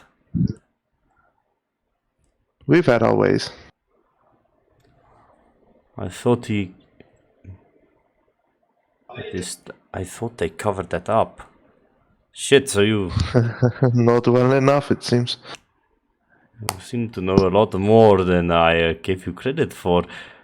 Well then, since you know our name already. Yes, we are from the Luftreiners. We are part of our little own organization that we want to create a foothold, a step for the lower classes to be able to rise to the occasion and rival the nobility and the royals. We are looking for a way to make those without magic equal to those with magic, and in a way, hopefully, create a more stable society out of that. Because at the moment, the ruling class, they hold all the power, all the money, and we simply turn like the little cogs in a clock, only for them to reap the rewards. And Tell me, Auri. It was Auri, right? Orly. Auri. I had a bit of tricks. Auri. What are you willing to do to accomplish that? Your guys' eyes get a bit serious.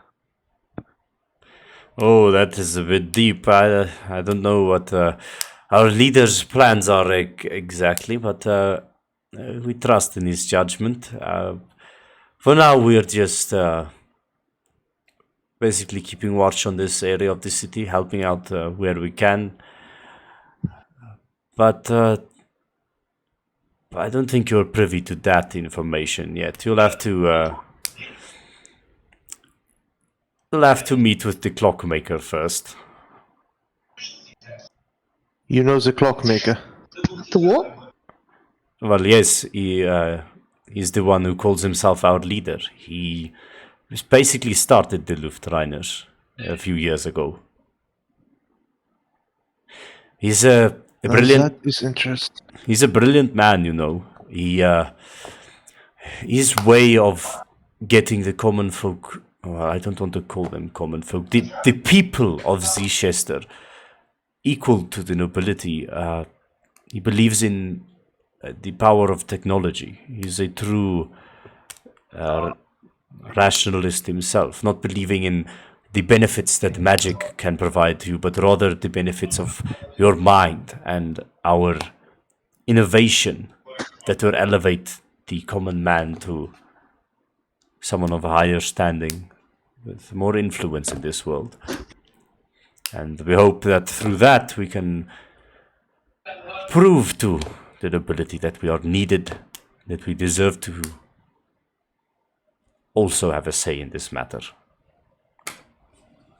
And if this clockmaker, this brilliant guy as you so called him, if he tells you to go slaughter the innocent to accomplish his goals, would you do it?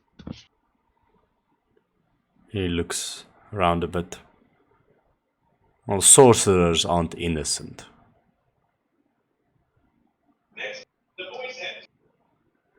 That much we can agree upon.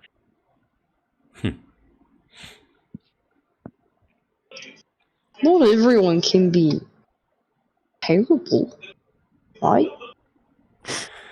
My dear, in my experience, whenever someone is born with magical power, it always goes to their head.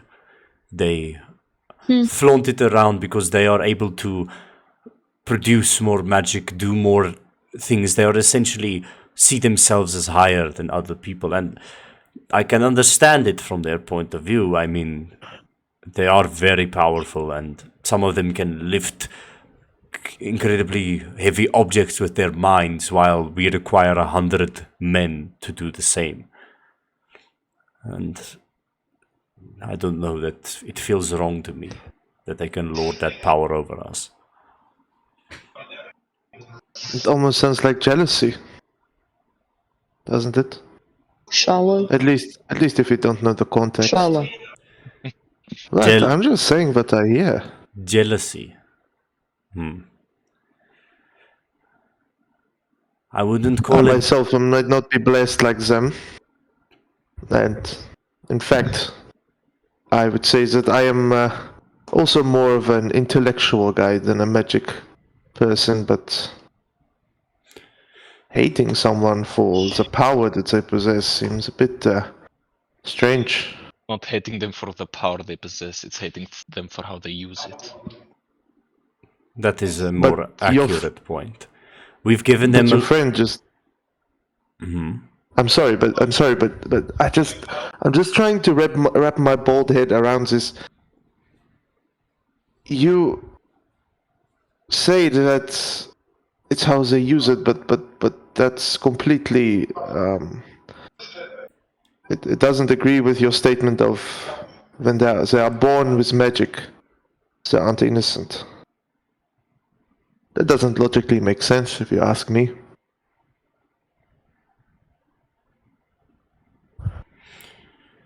You know what also doesn't make sense is your hypocrisy, Shiloh. They're calling our ideals selfish. Yet our ideals is to fight for the common folk, those that are underprivileged. Yet you only fight for yourself. So don't stand there and call us selfish, when you know you only do everything for yourself. And Sergei will stand up to try and, I don't know, not meet eyes of Shiloh, because he's probably a bit taller, but definitely approach him. Calm down. We're just talking here, aren't we? To your point, maybe we are a bit jealous,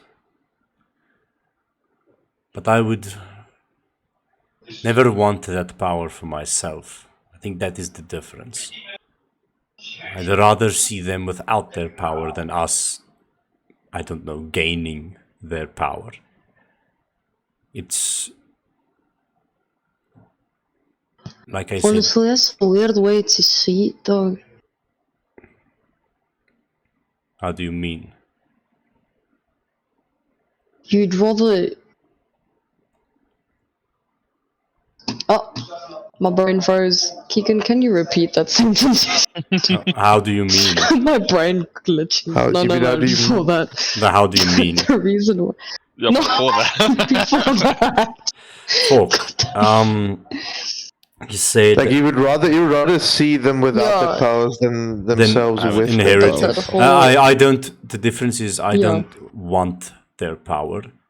I'd rather see them without their power. In that way, everyone can be equal. They can understand the hardships of the magicless folk. If you can have the power and they have the power, we would still be equal in power. That But is that's not the thing. There are a lot of people who don't misuse their power for what you are that is a risk. technically fighting for.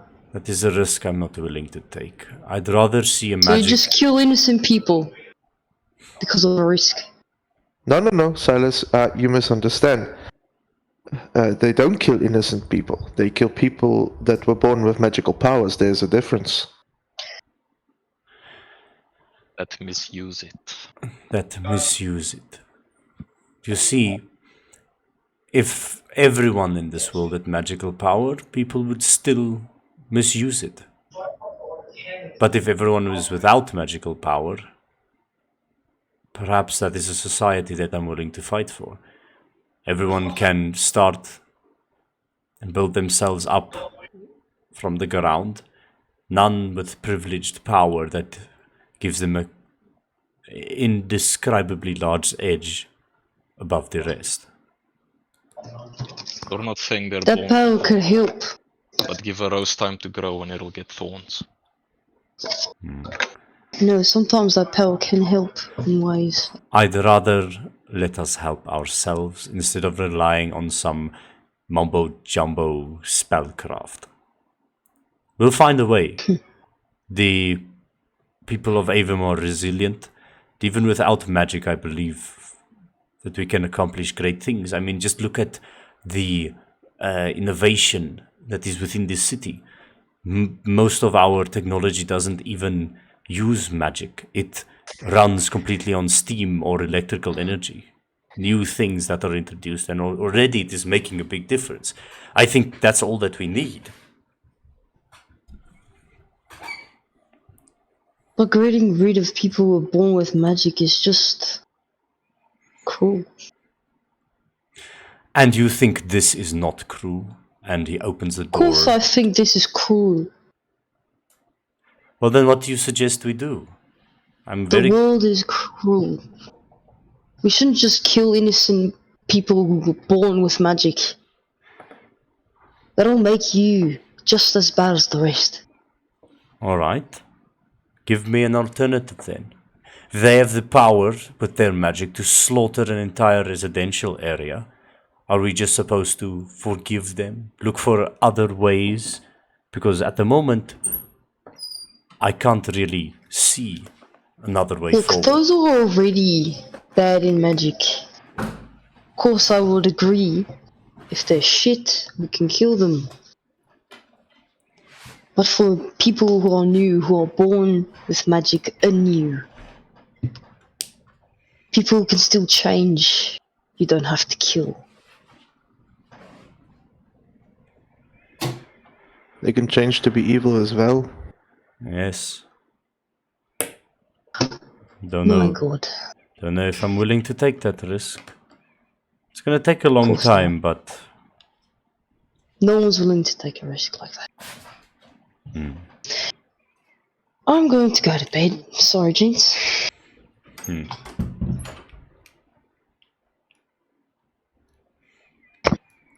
I'm sorry, Herr...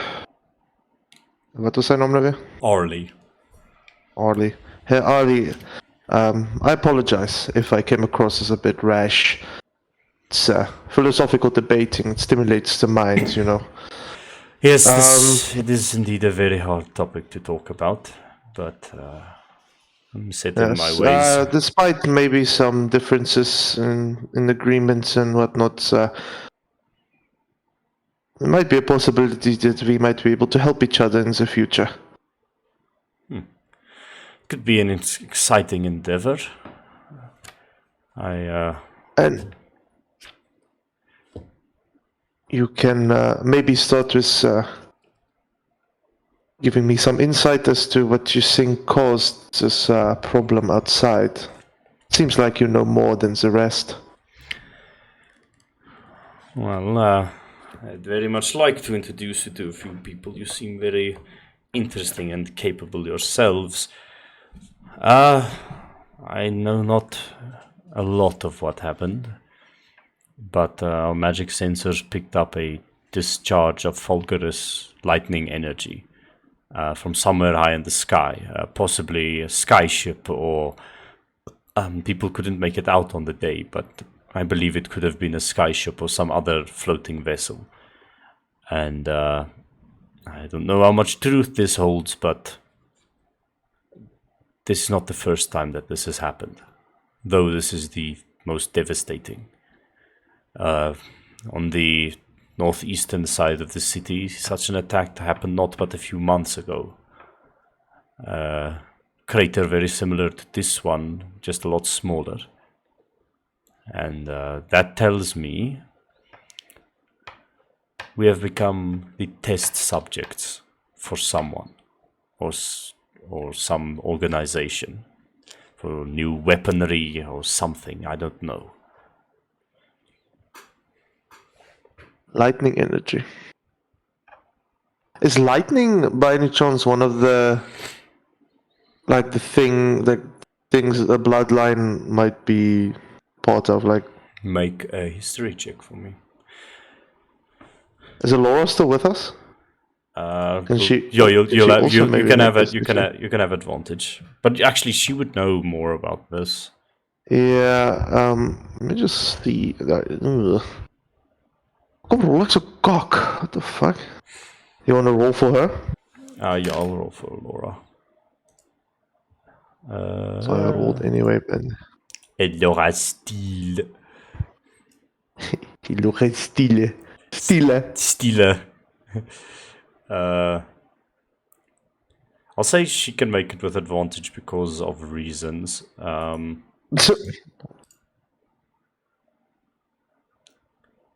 17. Laura reports to you that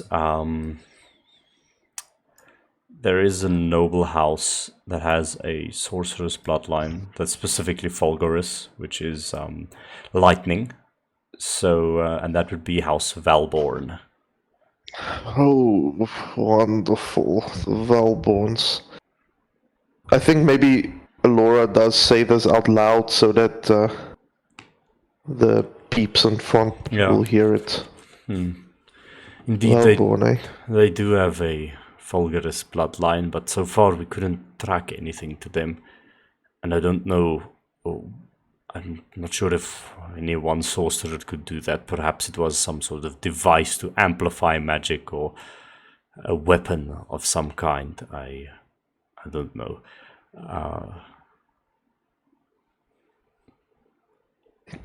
Yes, that is quite the problem.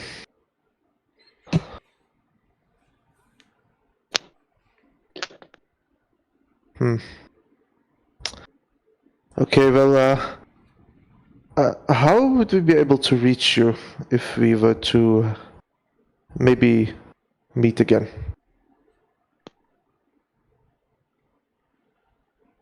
We'll find you.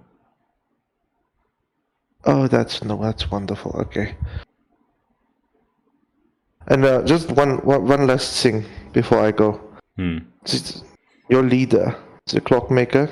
Yes. We found some schematics of a device that he had a part in, at least. Oh. Do you know anything about something like that? It almost looks like an hourglass, I think. I might. Was there a name associated with it?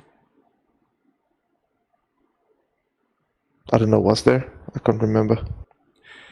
Ja, Jay, dat was. Meneer op mijn screen! What was the name associated with it? Der Kessel Aha. means the boiler. Der Kessel. The boiler, of his, course. his eyes go wide. And he looks at his companions. Oh, you do know something. We have to go. And they leave. Okay, that's ominous. I'm sorry for scaring away your drinking buddies, Sergey. I think I'm gonna... Sergey is arm wrestling go to with bed now. Alexander.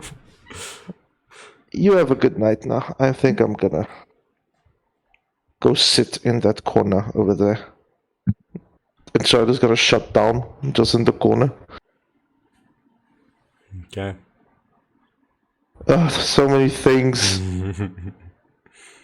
He still has to ask, not full on, but like Sylvester about the lady that came in and just like fucking Pinocchio fairy.